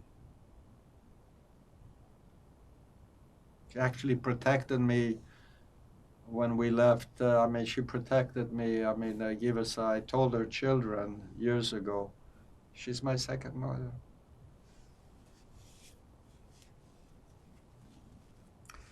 Anyway, one day a friend of mine in Gennevilliers, his name was Roger, R-O-G-E-R, never forget, Roger Chabroche, my age, going to the same school. And we hung out together. One day he said, let's go take the bus to the end of the line. I think the end of the line was Neuilly, N-E-U-L-L-Y, I think Neuilly. Let's go to the end, see what's... I hung around with him, you know. And we went to the end, and there was this huge base, and the only thing separating the base from view was this it's similar to chicken wire, but stronger than chicken wire. I mean, you know, but you could see through. And what I saw through was Americans handling bombs and other military equipment and stacking them and taking care of their vehicles and all kinds of military equipment. And we looked at it. They didn't pay attention to us, you know, they were working, and we just looked. And then we took why am I saying that? Because this sticks in my mind of things I did as a child. You know what I'm saying?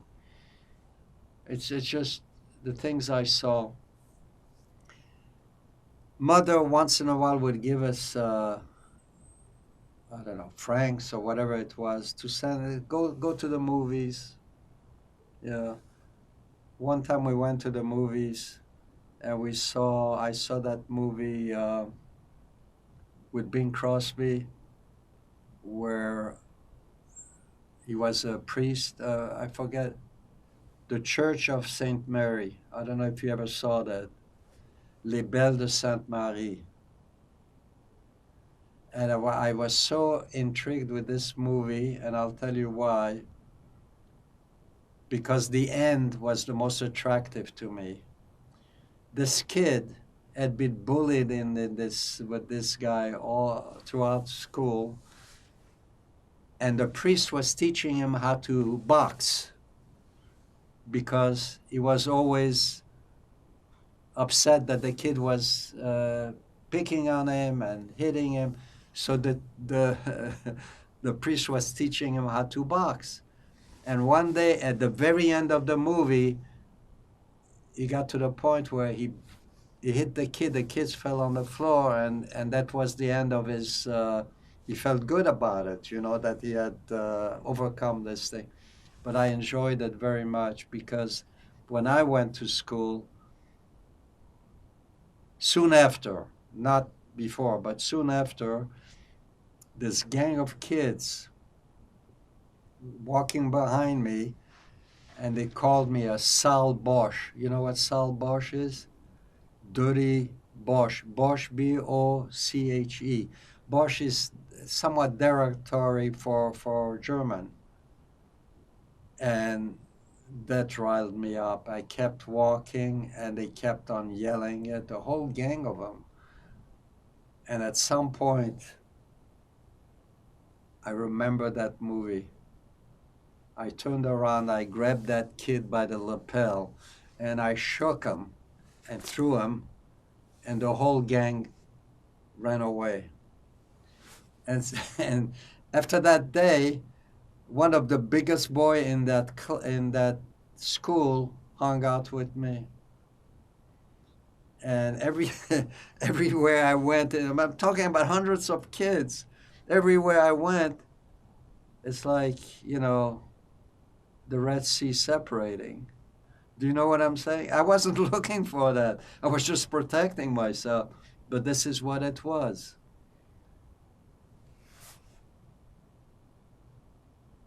That's what I remember of the. I have to tell you another story about that school year.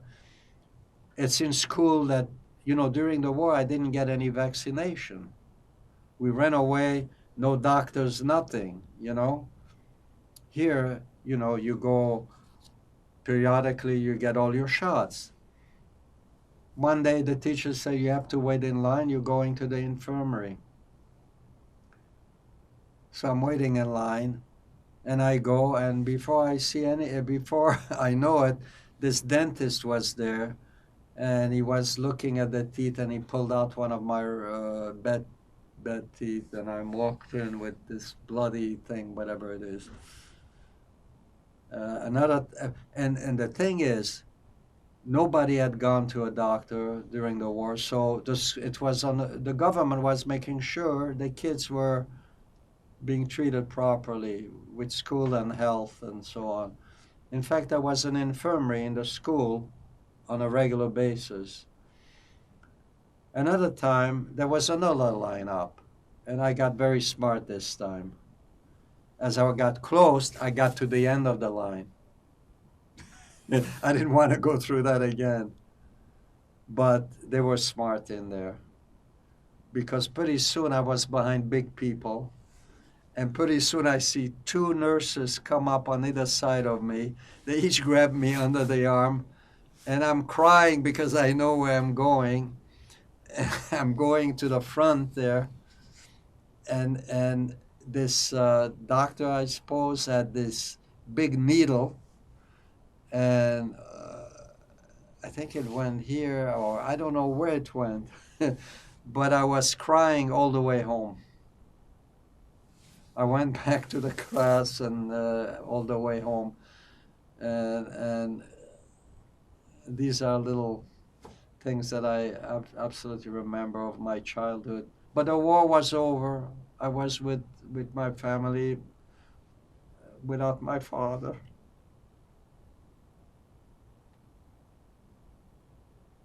things were rough. They were not easy in France.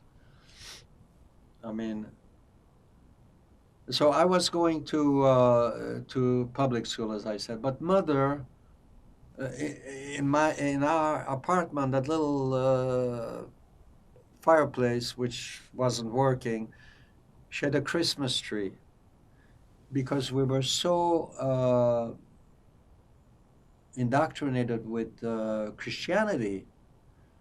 She couldn't say, "Hey, listen, forget it. You're Jewish." You know, it doesn't work that way. So, so she would even send us with some gift to a neighbor that would fix things for us. She was a couturier, and she would fix things for us so we could be dressed properly. And one day, about I don't know how many years later, a couple of years later, because things did not go to normal right away. Uh, she would, as I was the oldest kid, she would take me. Oh, I have to tell you this story. She would take me to Paris with her, and I helped her carry stuff. I was the big boy in the family. One day we walked by the Elysee Palace, and photographer, right, you know, we were outside on the street, but there was this big, whatever you call them, guarding the whole palace, fencing area. On the staircase, way in the distance, there were a couple, and a whole bunch of photographers. You could see it, the lights flashing. Who was there? The future queen and Philip. I didn't know this, but they told me that. But why do I say that? Because it's interesting that in my lifetime I had seen these historical things. You know what I mean? Anyway, going back, I forgot where I was before this. I deviated from this. I forgot where I was. Uh, yeah. So before we left, oh, I have to tell you this. Mother took us to a movie. She never went to a movie with us. This time she wanted to go. I must have been about, I would say, 9, maybe something like that, or even 10, something in that range. She took us. I don't know if my baby sister was there. I know that Arnold was there too. What she wanted to show us was a documentary of what took place. She wanted to educate us what took place. And it was soon after that she sent us to a children's home, a Jewish school outside of Paris. And it was run by a Hasidic group called Lubavitch. I didn't know anything about anything, but she had sent us to this Sunday school every Sunday, and I'll never forget the first class I sat down. There were a few kids there, and this rabbi in front of us, young rabbi in front of us, showed us the Jewish alphabet, Aleph, Beis, and I looked at it. I didn't understand any of it. So when I went home, even the same day, Sunday, I would go with my friend to church. I knew nothing about being Jewish or what it was. And she kept on sending us there, but it didn't work. I didn't grasp the whole meaning of it. I was Jewish. I didn't know. I was brought up in Catholic homes. You know, I don't remember my earlier childhood when I was in these Jewish homes. I don't remember any of it. I remember when I was a good Christian. So, you know, 10 and a half, maybe around 11, something like that. So mother decided time for you to go to a Jewish school. But before I go there, I've got to I remember just now something. The whole Jewish population went to Drancy, Drancy.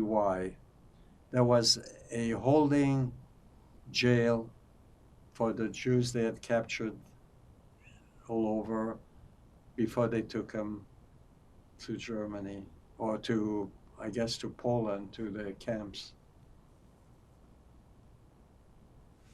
And, you know, I heard the Jewish prayers.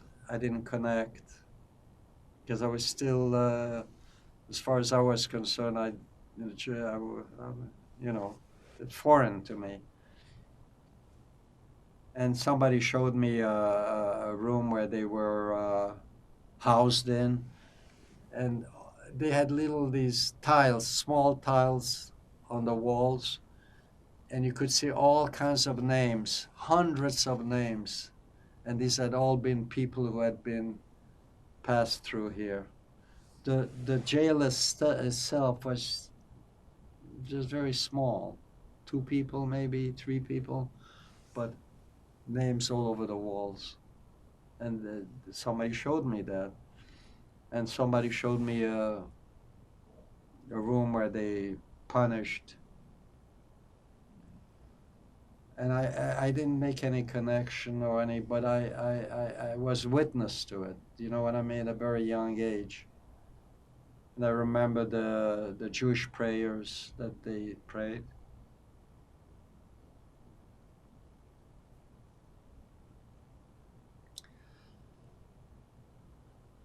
Mother took me to another Jewish agency on Passover and helped her carry the matzahs, you know,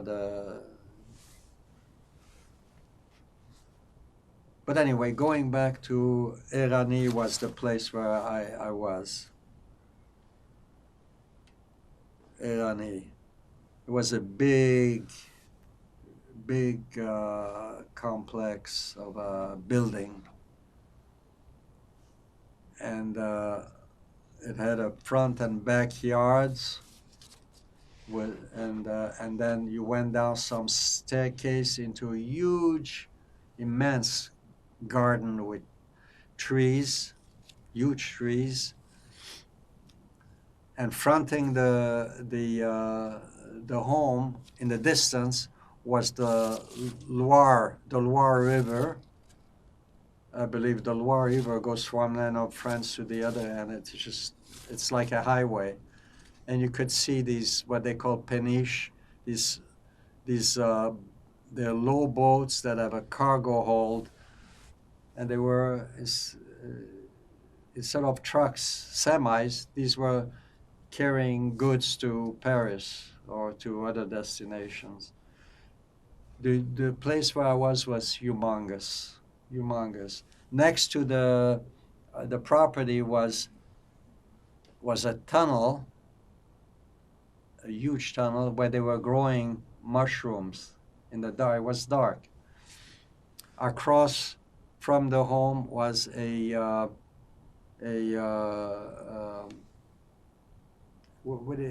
they have trees, fruit trees. What do you call an orchard? Orchard.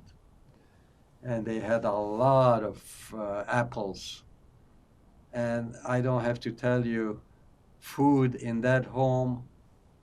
I remember my breakfast was what they call chicory coffee and a piece of bread that was all, it was so unedible. It was like paste. You were eating paste. Are you familiar with the, what is that bread? I forget what they call it, but until they had the regular things going, the regular product, that's all they had. And that was the breakfast. Quite frankly, I don't remember any lunch. I don't even remember my breakfast. And so every so often we would go to the trees and I grab an apple, you know. But what's so interesting about this place I was in, I knew nothing about being Jewish. Nothing. Can we make another break? Yes. Please? I have. So after a while, mother decided that Sunday school was not good enough. We had to go to away from home, away from the. She was concerned that I was going to church. I need to go to a Jewish environment, otherwise I would never know anything of my background. So we went. So I arrived in Erani. It's a big complex, big mansion. I arrived when they were praying the afternoon prayer, mincha. I didn't know what was going on, but I could see all the boys praying. I didn't understand any of it, so they placed me next to one of the boys, and I just watched them pray. Afterwards, that evening, we went in the dining room for dinner. Not much of anything. It was still meager eating. It wasn't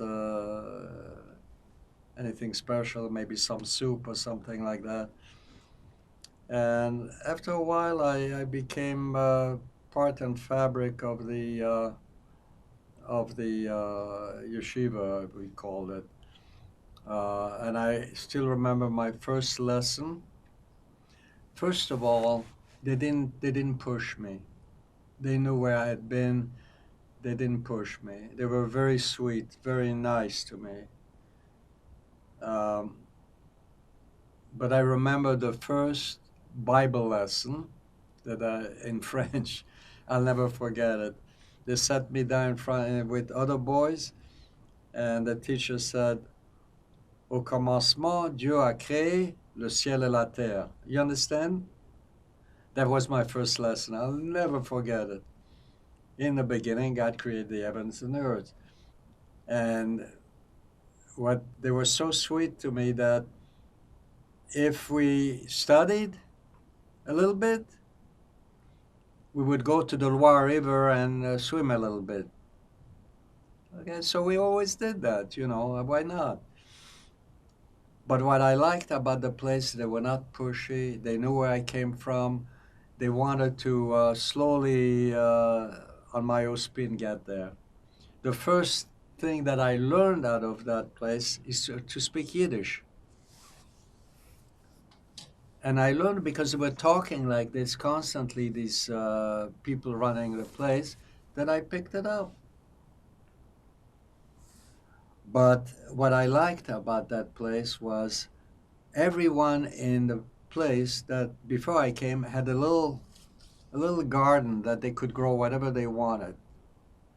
But a lot of these people, elderly kids, older than me, left and went to Israel or the United States or wherever. So the gardens were unattended. What I did was slowly I took over the whole spiel. The whole thing was mine.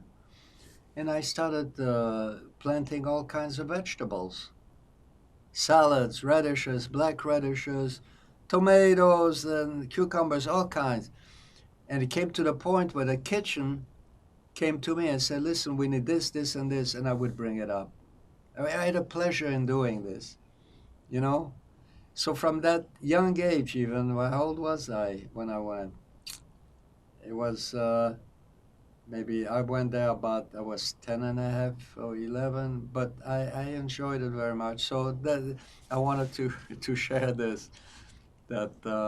So. Can I ask who ran the school? Huh? Who ran the school? It was run by Chabad, but they were called Lubavitch. In France, they were called Lubavitch, but here they call it Chabad. It's the same thing. So anyway, they were sweet, they were nice, and then one day, I was, mother said, "You're coming home because I have to take you to the office." We were going to the United States. I didn't know all that. Mother had been preparing all the paper. So one day, no. They closed, they sold the place. Oh, this is what happened. They sold the place to Russians. I don't know why they were doing it, but they were taking it. We moved to another school, Boissy. It had been a girls' school, and at night became our school. We were there maybe, I don't know, 6, 7, 8 months maybe. And then we left and went to Brunoy, Brunoi.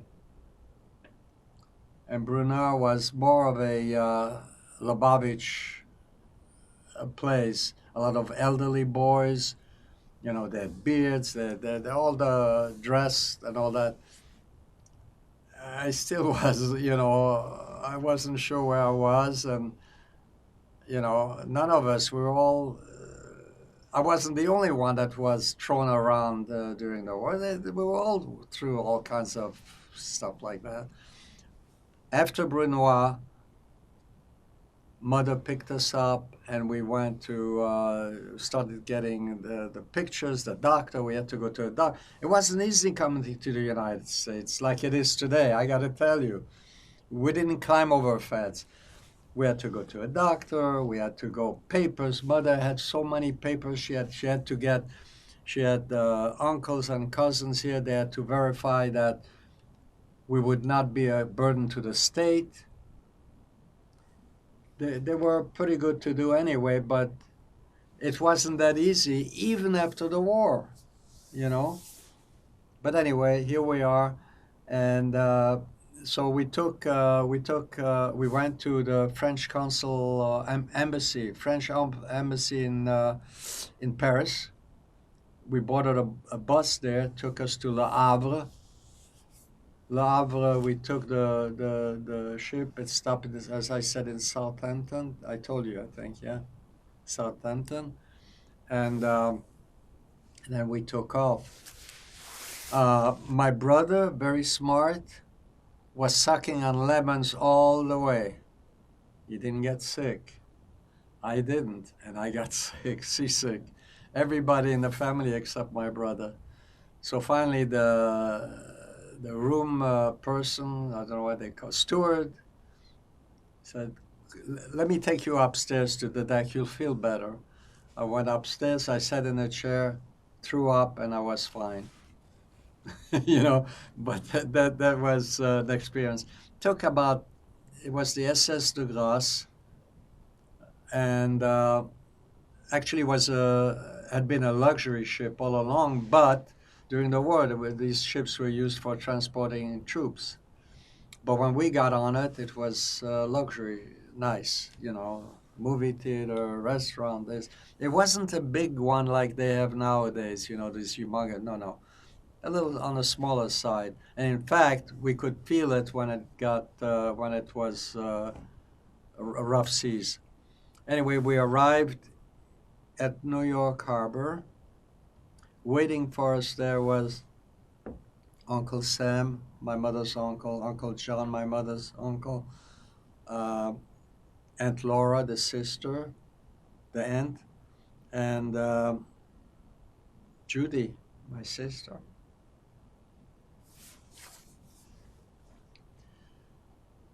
Anyway, so we arrived, and they took us by car to the Knickerbocker Hotel in New York. I don't know if you're familiar, but I was so impressed with the structure. I had never seen anything like. First of all, I had never seen a place where in fact, we were in the car, and I was saying, "Look, the rabbis are in the street."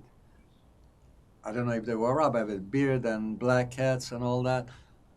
Look, il y a un rabbin ici, you know. It was unbelievable. But anyway, went to the Knickerbocker Hotel. We stayed overnight, and it happened to be Easter. So they had bought these Easter eggs and chocolate, and we started eating that. Anyway, I remember that looking down on the street, you could see the tiny little cars and nothing. You know, I was amazed. I was totally amazed.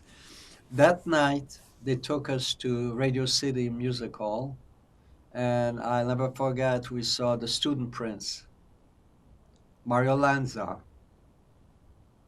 and in between they had a intermission. They had a dancing group or Rockettes. Oh, the Rockettes! Yeah, that was really something. I don't know if you've ever been there, but it's really what an experience. After that, we stayed overnight and left, and they took us to Cleveland, where Judy had been, and we stayed with the Rosenbluth, where she had stayed, the family. And while we were there, they took us to they took us to what's the called what's it called, this Hebrew Academy. Would pick us up there. We'd go spend time in classroom, come home, exposing us to a school environment, to Jewish kids, that kind of life. Not extremely religious, but you know, Jewish, learning about Judaism and stuff. You know,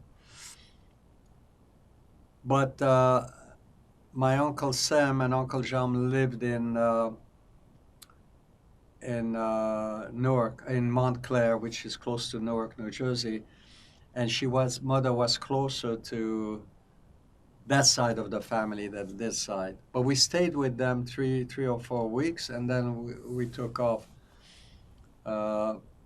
Went to Newark, and in Newark, mother took us to Williamsburg, where we enrolled in the yeshiva. Torah Vodaas, it was called, on 3rd Street. My English was very poor. My Hebrew learning was very poor. So they put me, instead of putting me in the regular class I should be, they put me in not a kindergarten, but, you know, earlier class, because I was, you know, I had been brought up differently, you know. But it sipped in little by little. And I learned how to read Hebrew slowly but surely, and I learned everything needed to be. I learned how to pray and how to be Jewish. You know, I accepted it. I wasn't against it. I just didn't know it. I accepted it. You know, my father does, and I got back into the swing of things. I had taken a slight detour, you know, but that's fine. You know, believe me, all my respect for the Catholic Church, for the people who saved my life and other kids' life. A lot of them were, many were doing that. You know, taking their lives at a risk. You know, so we have to acknowledge that. You know, they were very good to me, very good to all the Jewish kids and all the Jews that were looking for safety. I got to tell you, I have very good heart for them. Anyway, so I learned my thing, and at some point, my sister Judy got married to Sydney in Montclair at Aunt Frida's house. She had a big backyard. The chuppah was there, and the whole thing was there. The next day, they drove to California, and mother wanted to be close to her daughter, and so did we. You know, mother asked me when we were in Newark, "Do you want to go to California?" I said, "Absolutely." I didn't particularly like New York. I didn't like the weather, very humid in the summer, and I remember going to the library from the yeshiva where I was on 3rd Street, in the middle of snow. I had to return a book because if I didn't return the book for one day, I would be fined, I don't know, 5 cents. In the middle of a snowstorm, I went. Can you believe that? It wasn't next door, you know, but I did it because I knew I didn't want to pay a fine for 5 cents or 10 cents, whatever it is. Anyway, we stayed there about, I would say, how long did we? About 3 years. And every summer we went to camp. The first year I was a camper. I didn't know anything. But the second year I applied for a job there, and I worked in the kitchen, and I made a few dollars. I brought home the money, gave it to mother. But within the yeshiva itself, the directors knew that we were penniless. They knew that we had come from a very bad situation. So every job that happened in the yeshiva, for instance, they had a luncheonette in the like a candy store in the yeshiva. I worked as a soda jerk there or stuff like that. I did this job. Or I did any kind of other job available that the yeshiva needed something. They asked me because they knew I needed the work. What was the name of the yeshiva just before? Torah Vodat. Torah, Vo, Vodaath, Vodat, on 3rd Street in Williamsburg. So I took all the jobs, and they knew to give me the jobs. And why did I want a job? Because in the beginning, we stayed in the yeshiva even during the weekend. The kids who lived nearby went home for the weekend, or people who lived in close surrounding, like New York area, they went to their parents. I didn't have the money. I couldn't. So they put us with what they call balabos. A balabos is a host. They call it a host. They for the Sabbath, if you stayed in, they farmed you out to all these. One day, the director of the school came up to me and said, "Listen, there's a person with your name, Schonbrun, exact same thing, Schonbrun. He wants to have you for the Sabbath." I said, "Great." So I went there, wherever he lived. I met him, and it happened to be a butcher shop owner in Williamsburg. He was also Schonbrun, distantly related somehow, and I would never find out how. But mother got to talk to him, and she figured it out, but I don't know how. But exactly the same Schonbrun. My brother found out to another Schonbrun who was a Satmar Chassid, Satmar Chassidic. He was sort of a little bit of a macher over there, if you know what the meaning of it is. Except the praying at the Satmar thing on a Sabbath was like 3 or 4 o'clock in the afternoon. And my brother had to wait, till they got home. And he couldn't do it. I mean, he did it a few times. Then he came over one day, one where I was, and he said, they're not home. And so the shomer that I was with, I don't know his first name, he said, from now on you come and eat here with us. And that's what happened. He was our host. But after a while that I had all these jobs coming up, I would deliver. You know what a shalach manas is? No. On Purim, you provide a plate with sweet things like cake, candies, and stuff. And a sign of goodwill, you deliver to whoever you want, to a friend of yours or whoever you want.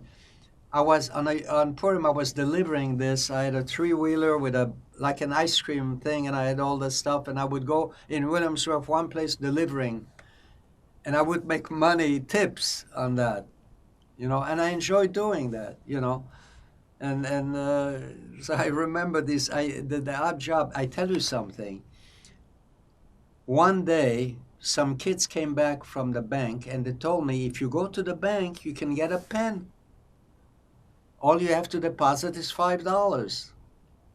Do you know that I went to that bank I put $5 in the account. I wanted that pen. You know, it's just crazy things that I did. Crazy, crazy thing. Now that I look back. But anyways, um, yeah. So now time came. We're going to reconnect with Judy. She had been married. Mother wanted to put the family together after all this. We took the Greyhound bus from Newark to Los Angeles. We took the southern route. The southern route going to the west. We stopped in the south, and in the south I went to a coffee shop or something. I wanted to use the restroom, but it said white only, Negroes only. In those days they called them Negroes, before your time. So I went to the white, but I was shocked. I said, well, because I knew what Negro was, but I was shocked. Why are they separated? The same with the luncheonette. I didn't know that the South was like that. I didn't know. I was in a cocoon in the yeshiva, and we didn't, if I read the New York Times, it was that I read about the Rosenberg being in prison and being what do you call it, in the gas chamber. That I read that. But I didn't, I was like in a cocoon, so I didn't know about the South. I went into the bus, and I saw all the black people were sitting in the back of the bus. I didn't realize this is what it was. So anyway, we got back on track. I don't know, 3 or 4 days. Do you know where that was in the south? Which city? I don't know. One of the southern cities, but I don't know the city. Anyway, we got back on track, and I think 4 days later, maybe. We didn't stop in a. I don't remember stopping in a hotel or motel. Nothing like that. We went straight. I think they changed drivers every so often, but people slept in the bus. Anyway, we arrived in Los Angeles on a hot summer day. Downtown Los Angeles in those days, no skyscraper. The tallest building was the library. That's it. But you had these Spanish places, right? I think the Ambassador Hotel was there. The railroad station was there. The Greyhound station was downtown, sort of hidden. But there were no tall buildings. And when we arrived, we got off the bus. I couldn't take it. It was like over 100 degrees. The sun was blasting. And I said, my first reaction, I said, Mother, this is Los Angeles? We left Newark for this? Newark was like a city. And I didn't realize how spread out we were. I didn't know that, you know. So anyway, Sydney picked us up. He had a black Buick, picked us up. We didn't have an apartment yet, so we stayed with a family in a room for a few nights until the apartment was ready. We lived on, where did we live? On off of Santa Monica Boulevard, between Fairfax and La Cienega, I think, something like. I forget what the street is. Amazing. I'm forgetful. I'm sorry. I forget a lot of stuff. And what year was this that you got to We Los came Angeles? here in 19.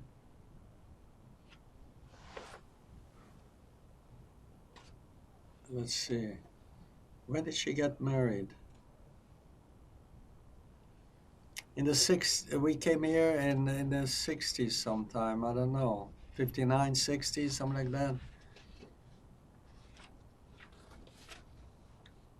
And the first thing we did was we looked for a job immediately. My first job was at nothing job in a assembly line, making wallets or whatever. It didn't last long. Then I got another job in a in Max Factor in Hollywood. That was the first job, Max Factor. Then I worked in a downtown wallet place, assembly line. Then I worked at a Coast to Coast Studios. Coast to Coast Studios, in those days, photographers would go to a family, take pictures of the babies or children or the family, and they had a developing system. You know, you didn't have this camera and all that, so you had to go there. And I don't know if they had, even if they had the Kodak or anything like that. You know, so I worked, and what my job was to go through each negative, and if there was a scratch or anything, dump. If it was no good, dump it. Just keep the good one, and so that was my job, and I maintained that job for quite a few years. I moved with them from Hollywood to La Cienega. From La Cienega, they bought a building, and I worked there. And while all this was going on, I was going to night school. I wanted to learn something, not just work, you know. And I couldn't finish much because my days was work. I didn't have a car. I took buses. It was not an easy life. And yeah, so forget the coast to coast, and yeah, so I would go to school at night. I went to LACC at night. You know, I took one class. I couldn't take more than that. I managed to get only an AA degree. That's it. I tried to go to a four-year college, but it was just too. I had to work. I just couldn't. It was just too demanding, so I couldn't do it. And so the first one out of the house was my brother. He married Giselle. Giselle's parents lived in Mexico City, but they came to Los Angeles. They came to Los Angeles for a while. Then they moved right back to Mexico City. Had some sort of a business. The father. Arnold moved to Mexico City, and okay, so that was Arnold. My sister. My sister married. What was his name? I forget his name. He passed away years ago. Is this Danielle's husband or Danielle, Judy's? Yeah. Danielle, my sister. Judy was married to before to Sydney, but Danielle married. I forget his name, honest to God, but she stayed single. She got married, got a divorce. The divorce was very traumatic for her. It was not an easy one, and in a sense, she was afraid to leave the children with him. So when he came back from New York visiting his family with two kids, when in essence we took the two boys away from him, drove to Judy's house, who lived in here in LA, because that's where she escaped. She didn't want to see him anymore, and that was the end of their relationship. She was just afraid that if she didn't do that, he would take the children and she would never see them again. So we helped to do that, you know. The kids are wonderful kids. They grew up wonderful, wonderful children. One lives in New York. He has a family. One lives in Israel. Some of the kids are married now. Religious kids, religious family. and then there's and I was I guess the last, yeah. I got married. I met Irene, my first wife, at a dance, a Jewish dance, very popular in those days. I met her in 1965, something like that. I used to go with my friends to Jewish dances, and this one was held at on Wilshire Boulevard. I think it's Sinai Temple, something like that. Lots of kids, lots of kids, lots of ladies, and somehow this Irene, she looked so well put together, flowing dark hair, nice, uh, thin and nice and good looking. And I got attracted to her, and I said to my friend, I have to meet this girl. I have to meet her. And he knew her, so introduced me to her. And I don't remember. We may have danced. I don't remember, but we exchanged phone number. And I stayed with her. She stayed with me. I think we I may have seen her uh, a few more times prior to my meeting her. No, that she was actually. I had not seen anybody else before that. She's the first one that I can say I honestly dated seriously. We married a year later. We had a, what do you call it? Before pre-marriage. Prenup? No, not a An prenup. engagement? Engagement. Yeah. It was a family engagement. The family got together with their family. We had a nice family dinner. That was it. Her parents were caterers at the Bet Jacob, if you know, an Olympic. They were stationed there and catering all the functions. Reception is the word. Is that the word you're looking for? Yeah. Yeah. That's where I learned how to tend bar. They took me in, these folks, gave me this job, and I did a good job, that. And I also waited on tables when the bar was closed. And they took me in. I mean, we were engaged for about a year. We didn't get married right away.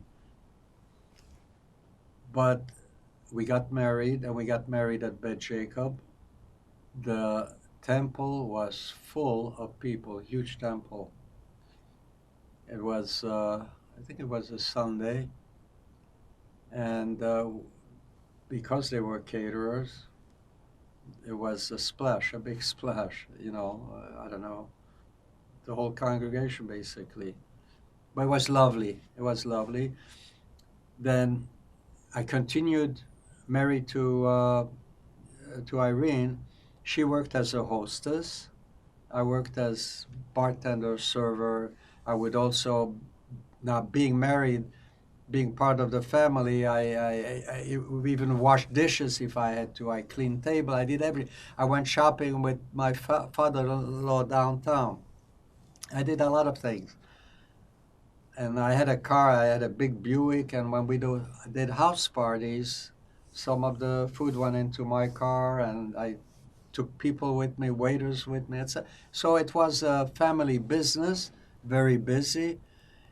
And I applied, although I was working. It was just, weekend mostly, sometime during the week, but mostly weekend. I was looking for a job. I got offered a job, actually before I got married. I got offered a job at the post office. At the same time, at the Century Plaza, at the same time, the letters came, Post office was at the airport. Century Plaza was what, 2.5, 3 miles away? No brainer, right? So I went to the Century Plaza and I applied. And who did I meet over there? Joey Bishop's brother. Joey Bishop's brother was the maitre d' at the West Side Room. The West Side Room was the fancy dining showroom. We had famous name of the day were singers and all this was in that room. And they also had what they call across the way, they had the Hong Kong room. But this is where I applied in Joey Bishop. I wanted to be a waiter, you know, and Joey Bishop saw that that I had experience as a bartender in a catering, and he said I had put down waiter, but he didn't see any experience. He said, you know, I know the beverage manager. He'd be happy to hire you. Let me take you there. So this is how I wound up in the beverage department of the Century Plaza. It was very good for me. I started as a bar porter. 6 months later, I became a bartender.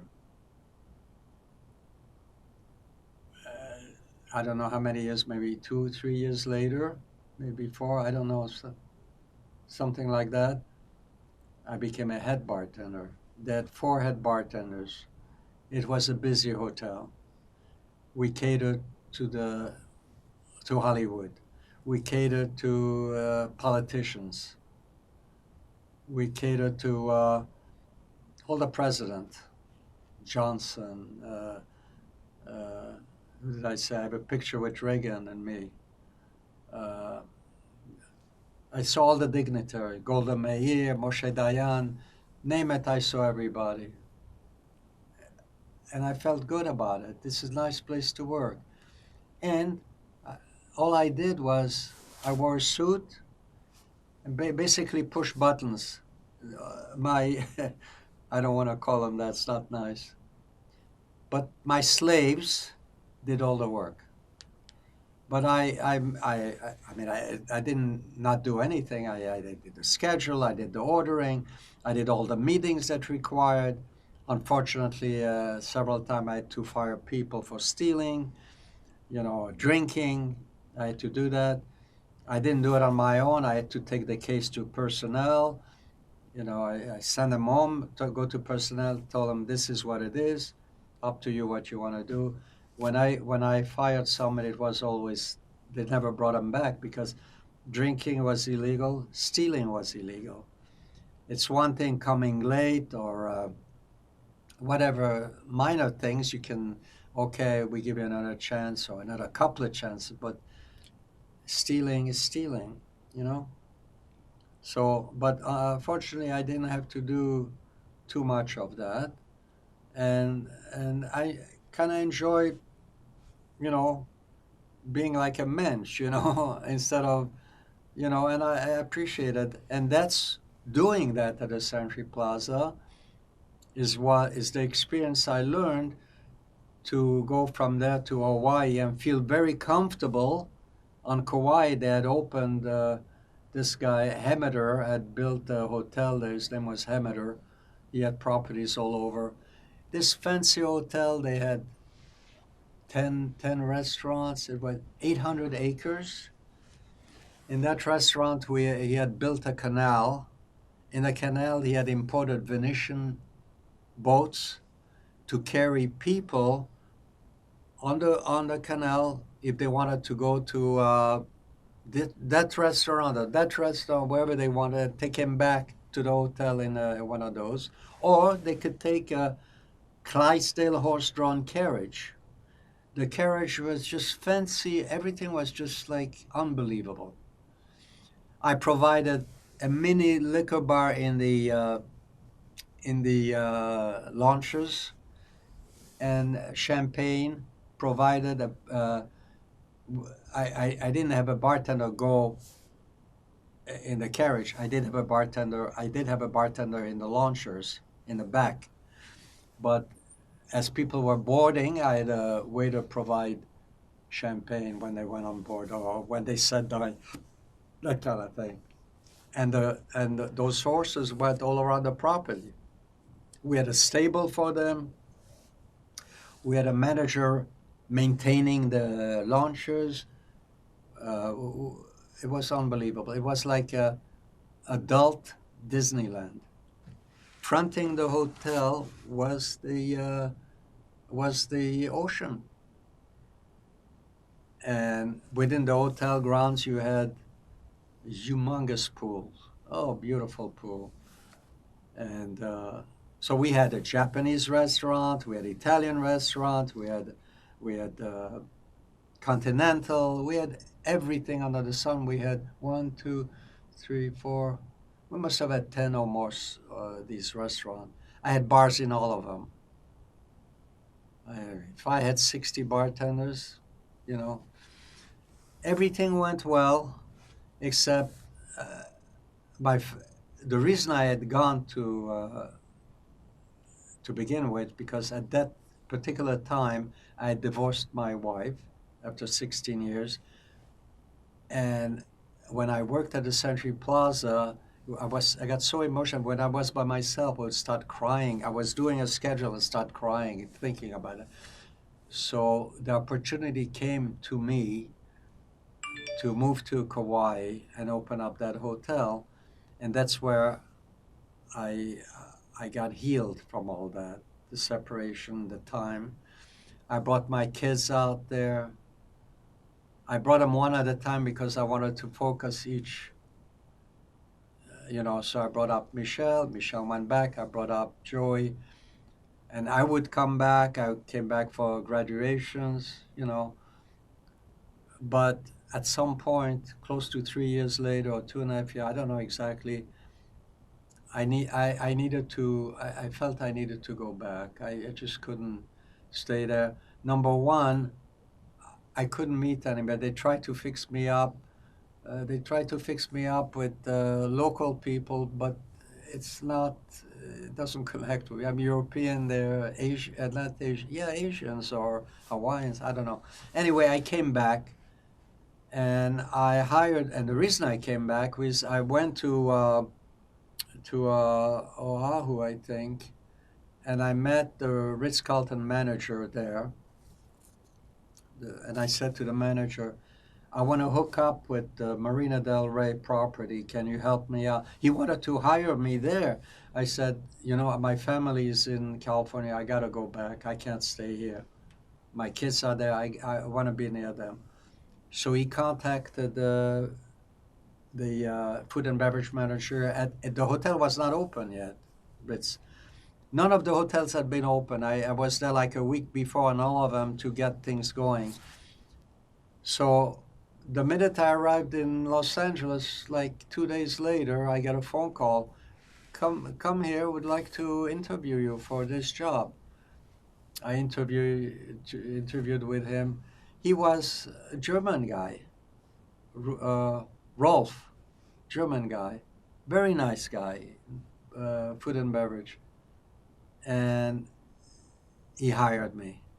After he hired me, he told me, listen, I want to tell you, before you came for this interview, I had 5 or 6 other people, but I want you. So that's the story with the Ritz-Carlton. And basically, I reconnected with my kids. I felt good about it. And the rest is history. Now, I have to talk to you about my divorce lasted 16 years. I was single for 16 years at a point where I really didn't want to get married. My daughter was introducing me to all kinds of people. She introduced me to somebody who lived in Beverly Hills, filthy rich, but it wasn't me. Went out on a date. She interviewed me to another person, not filthy, but rich enough, and that wasn't what I was looking. It wasn't connecting with that. But she tried. She wanted me to be happy. So and at one point I said, no, I'm not gonna get married anymore. This is it. But I used to visit my mother-in-law from my first mother of my first. I had a very loving connection with her parents. My divorce is divorce. It's over. But my connection, they took me like I was their son, you know? So she would always invite me to have Shabbos dinner with the Friday night dinner with the family, with my kids. And she was timed when she had remarried. My wife had remarried like not even a year later, and I found out later she had been seeing this guy. But anyway, that's behind me many years. I'm not angry or anything. I'm very happy with the way I am today. I met, so my wife, I mean, my mother in law said, listen, there's this girl called Beverly. You know Beverly. I said, how do I know? Well, she's married to, I forgot his name. I said, oh, yeah, what about her? She's divorced. Really? Really? Why don't you take her out for dinner or something? Get to know her. I said, okay, I'll go. Okay. I listened to her. I don't know if I'm gonna go. Okay, I'll go. I let, you know, I made a date with her because my mother-in-law insisted I do.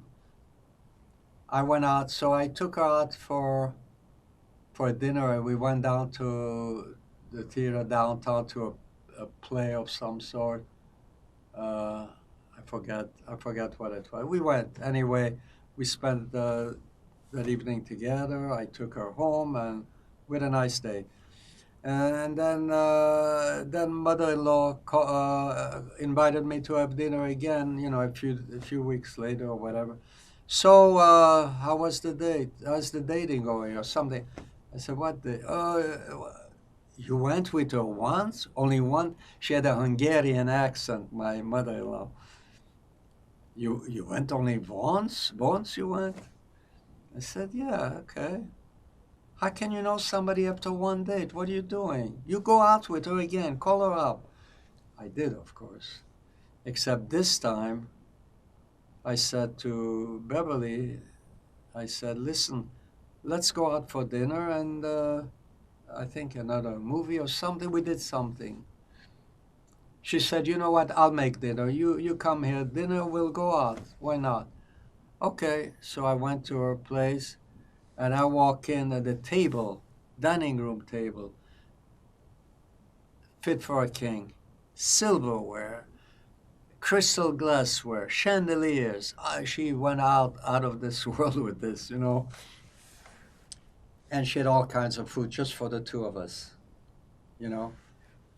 So as I'm eating, I'm saying, listen, it's true. The way to a man's heart is to his stomach, right?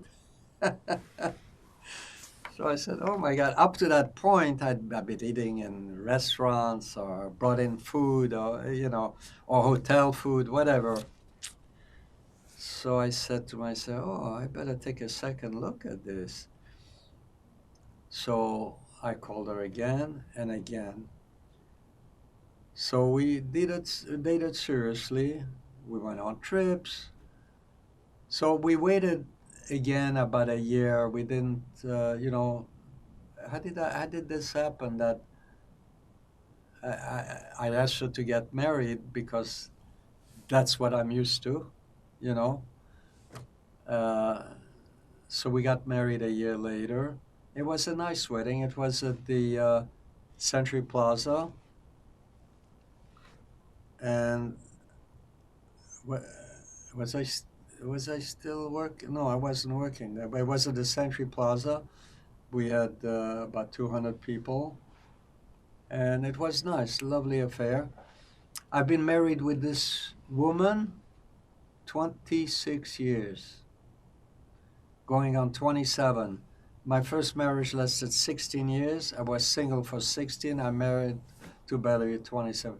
She's a lovely woman, wonderful lady. Uh, I keep telling her, where were you when I was looking for somebody? She always says, you wouldn't have had your children, you know? So, but she's a lovely person, good heart.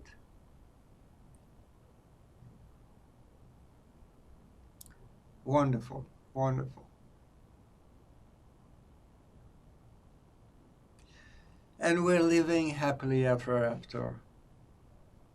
So that's basically where I am today, and I'm very happy about it. I have wonderful. I wanted to tell you that this I need to tell you.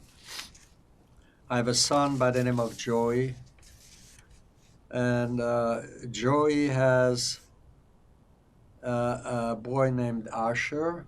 Asher is now working in a home for needy children, and he's been doing this. He's right now. He says he's going to do this for a few years. He enjoys doing this. In the beginning, he was thinking of doing athletic type work. He was very good, but he got injured, so he can't do that anymore. He's lovely. I just saw him recently. Very happy. I'm very happy to have him as my grandson.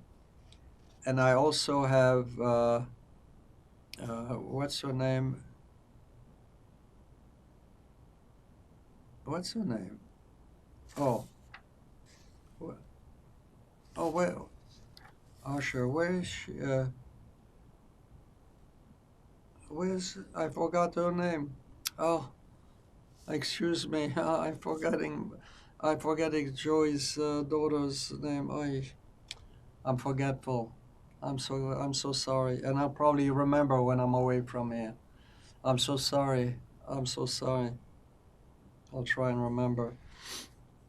Uh, um, is why is what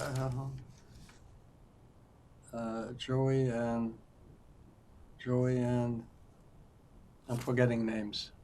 I'm forgetting names. You'll have to forgive me. I do that to everything and everybody. But I love you anyway, and you know who you are. Don't take it, don't hold it against me. I'm forgetting all kind of names. My own grandchildren. I'm so sorry. I'm so sorry. Please forgive me. And I thought I had written down. I thought I had written down. I have Dovie married Darcy out of the Michelle is my daughter. Michelle has three lovely sons. They're wonderful children. I gotta tell you, I'm proud of every one of my grandchildren. So Dovie is the youngest of her son and married Darcy. They now have a little baby, I believe 6 months old. Uh, Asher Lev, and can't wait to see him again. Oh, Joey married Dorit, his wife. The son is Asher, and the name I forgot, forgive me, is Elki. Elki. Elki is a teacher in a Hebrew school. They're both good kids. Both good. I don't say enough, but I'm really proud of my family. I really am.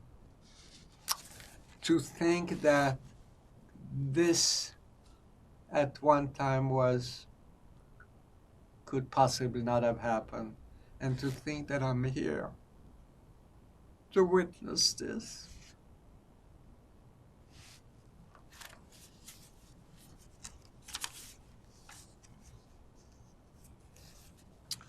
My wife has a son, Steve, his wife, Elise. They have two lovely children. Emma is the oldest. I believe she's 6. And Maddie, I think, is 2 years old. Lovely kids, beautiful kids.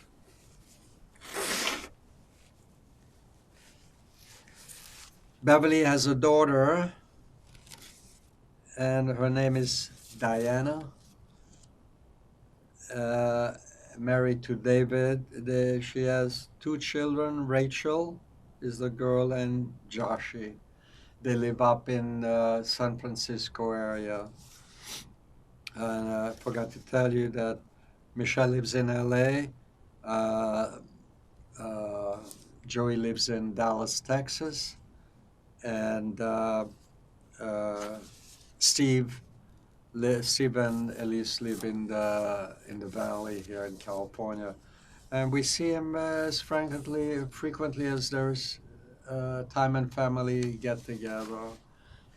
Uh, I had some sort of a little bit of a medical problem with which then I got a cold and this and that, so I haven't seen the children in a while, but hope to rectify that.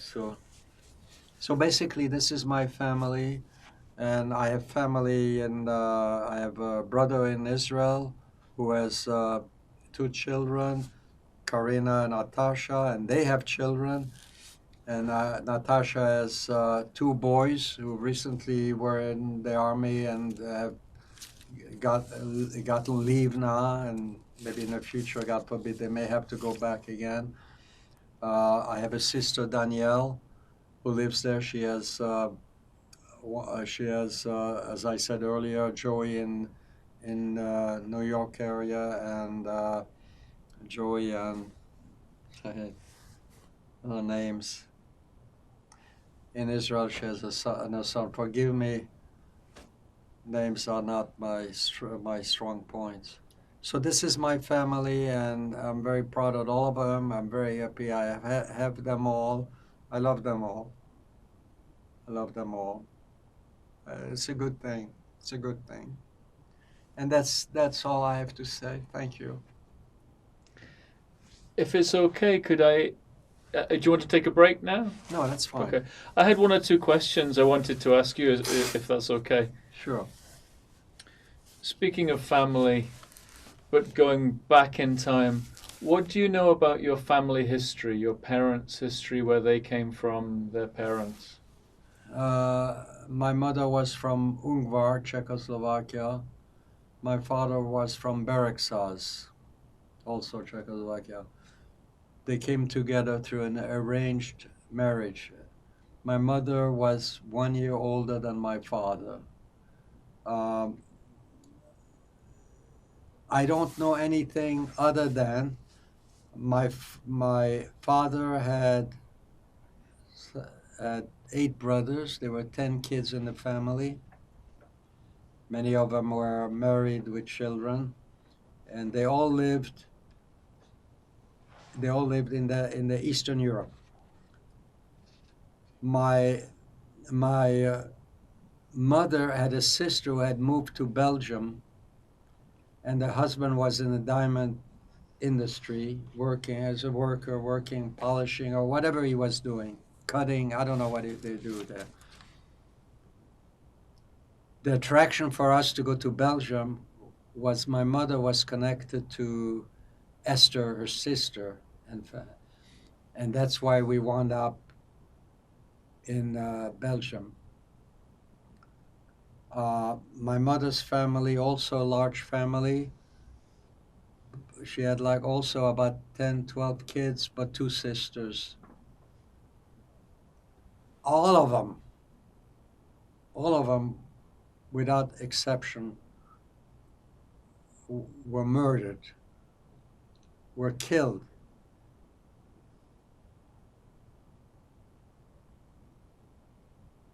I never knew them.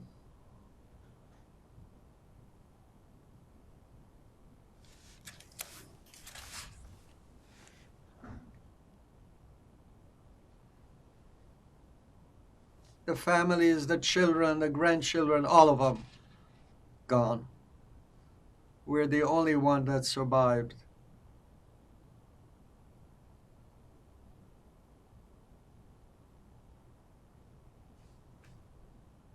So I don't know I don't have any information on that.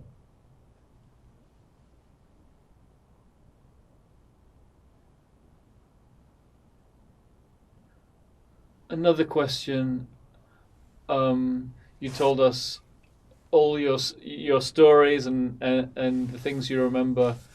I wanted to ask, what are your earliest memories? Where do they come from?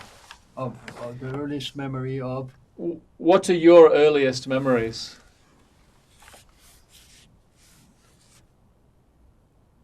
My earliest memory is of Saint-Martin-Vésubie. my father praying. In the Jewish religion, you have like they call a chazan, which is like a cantor. I mean, it's not a cantor, but in a big temple you would have a cantor. But in a small environment, you have a chazan or a leader, let's say, that leads the prayer. He was very religious. I cherish that moment. I cherish it. I have very few moments. That's my earliest remembrance that I cherish. This is how close I was to my father. When I went under his tallis when he was praying and he touched my shoulder or my back, I still remember that.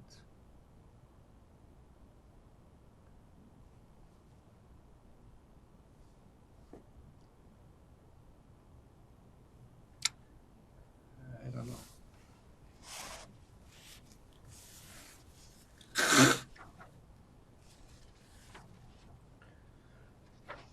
I wanted to ask, did you mentioned Madame Dupin Yes, and she waved. she waved goodbye, yeah. Did you ever see her again? I did not, but my brother, when he, let's see, when did he go? When he moved to Israel, I think it was, or where he was in Mexico City, one of those places, he went there. I don't know if she was there, but he did see her son Pierrot. Pierrot is the little boy that when I came into the house and I heard all this cracking noise, she was threatening little Pierrot, who was he was older than me, but maybe a couple of years. She saw, I mean, Arnold went to visit Saint-Martin-Vésubie, he told me later on in years, and he saw Pierrot. And Pierrot introduced him. He was in a restaurant or bar situation, and he introduced Arnold as my little brother. Arnold told me that story. So, yeah, I never saw her. I never saw her. I never saw her, no. Did you ever go back to the places where you spent the war in France after the war? I went back to Saint-Martin-Vésubie. I went there a couple of times. The first time I took my two children, Michelle and Joey, and we walked up. There are two paths going. Col de Fenêtre is the one we took, but there was another one. We took Col de Fenêtre. So the first time I went, I went with a crowd on this one, because that's the way they were leading us. But I was totally out of shape. I was not prepared for that. And I walked, I hiked, but I couldn't do it. A year later, I went back. This time I had lost weight, and I kind of prepared myself physically. And the hike was not as steep or higher as the other one. The other one was much higher. This one also high, but doable. And as I walked, I was carrying a backpack with some water or something, and some French people, a man and wife, came up to me, and they saw I was a little elderly, and they said to me, "We'd love to help you. Could we carry that for you?" So I said, "Of course, thank you very much," because at some point when you go up the altitude, the breathing gets very difficult. And the higher you go, the more I had to sit down, catch my breath. But I made it this time. I made it to the. It was the top where they had a ceremony, and then it would go down to Italy, because the second time we went, Italian group went up from Italy, French went up, and other people in the French, Nice and all the areas from France came up. So there were hundreds of people there, and there were speeches, and I was just flabbergasted that they do this every year. I had been wanted to do it again, but the COVID came in, and I didn't want to take a chance. I'd like to go this year, because who knows, So I'd like to try and go this year. The last time I went, I took my two, I took Dovi and Asher. The other one, Archie had law school to attend to. He had tests to attend to, so he couldn't go. And I took my daughter with me, and we went. And I wanted the grandchildren to see what happened. It's not a story in a storybook. You see it, It's out of respect for what happened to the millions. I went to Auschwitz also when we went to Eastern Europe. I wanted to see what happened there. I couldn't go into the crematorium. I was just millions died there. I can't go there. I can't. It's a holy place.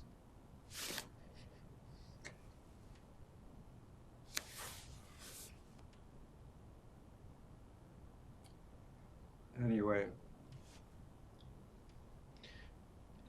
Did you ever go to any of the other places in France, like Chabannes or Limoges or Toulouse or Corrèze? I didn't go to any of them. I wanted to go. Well, last time I went to France, I wanted to go to Gennevilliers, but my grandkids were with me. They were, young adults, but I thought it would be better if I took them to see Paris than to go to. It would have satisfied me, but I wanted them to see a little bit of the Eiffel Tower and whatever else, because they had seen enough of the Depression that I wanted them to have a little bit better taste. We didn't go up the Eiffel Tower because there was a mob there that day. So I walked in they have a garden there. A garden, I think they have a place called Palais Chaillot or something like that, and huge gardens. So, so we visited that. And I was happy that they came,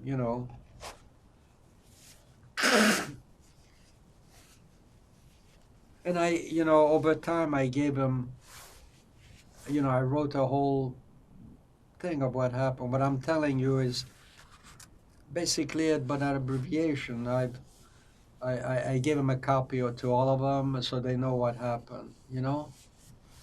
They should know, because they need to know what happened in the past. They need to know.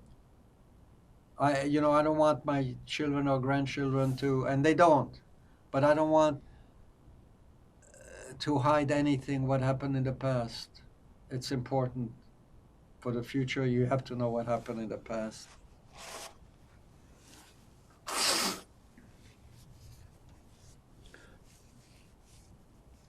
How does it feel, as someone who survived the Holocaust, how does it feel to you watching the news of October the 7th and the Gaza war? I'm very upset. Very upset. Very upset. I mean, this little Israel is an island in the ocean of barracudas, honestly. From the inception of that little country, it's been nothing but wars and attacks and crimes. The hatred is so, it's so terrible. In that world, they teach little Muslim kids to hate, and they grow up hating and murdering. For years, Israel did not do anything as strong as they're doing now. For years, they almost allowed these things to happen. They replied, and that was it, quiet for a while, and so on and so forth. But to kidnap some 200 people, murdering people who go to a festival, taking prisoners, who knows if any of them are going to come back. Some of them already they're claiming are not alive. I mean, little Israel, they have I don't know, 20-some countries of Muslim, and the hate is so strong. They teach kids how to hate, they teach kids, and when they grow old, they teach them how to kill.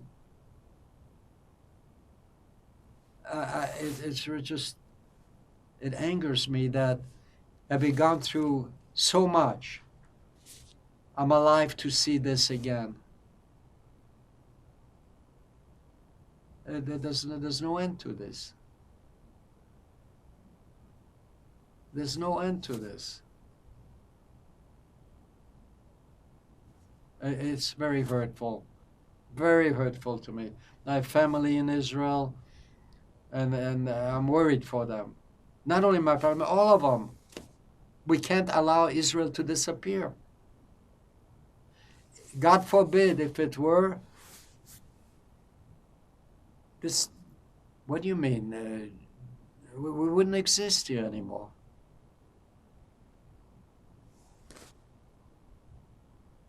They hate the anti-Semitic thing that's going on in the United States, in the world, is unbelievable nowadays. That's where it started in Germany, not too long ago. What is it, 70 years ago? Something like that?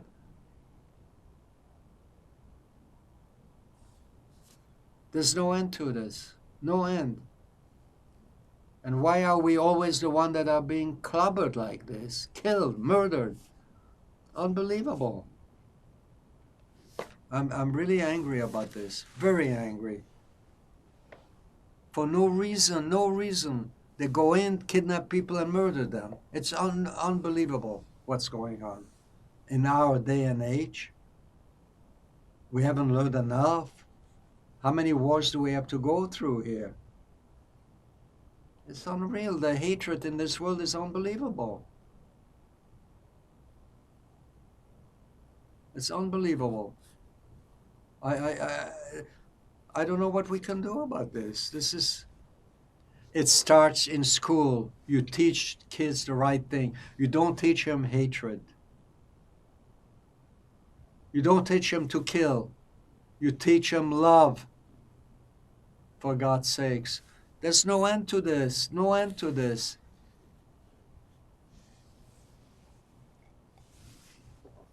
People going to a music festival are murdered. Young people too.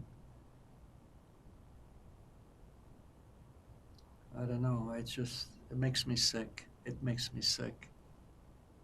It's just,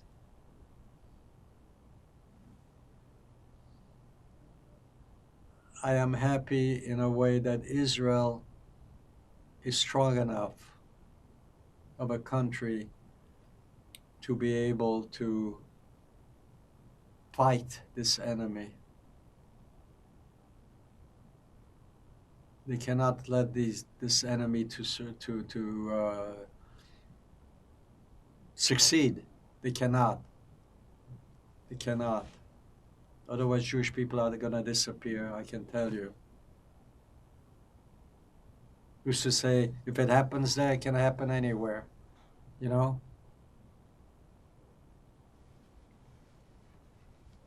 We have to eliminate hate. Hate. There's a lot of hate in this world.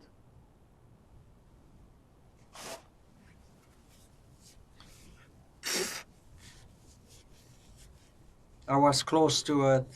I don't want to see it anymore.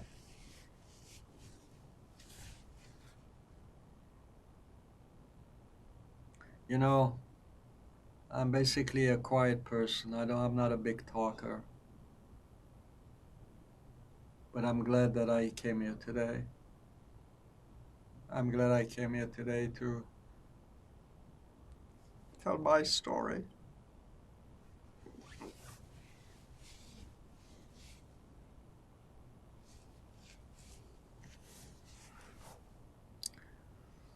Yes. Do you have any message for people in the future who will watch this interview? I have a strong message. Love over hate. Just love. Love your fellow man. Love your fellow man. He's not any different than you. He wears different clothing, but he has a heart.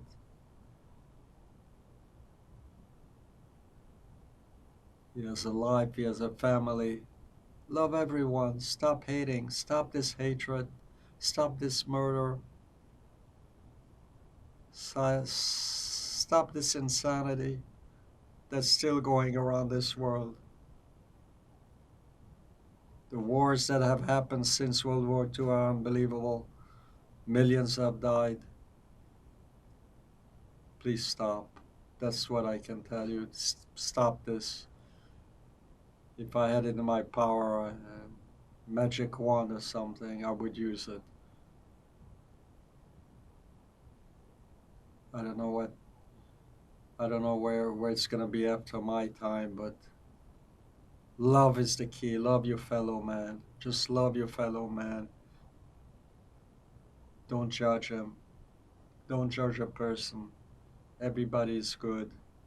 Love everybody. Care about everybody.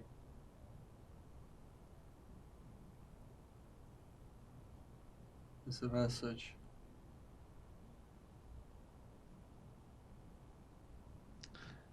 Thank you for sharing your thoughts and your stories with us today.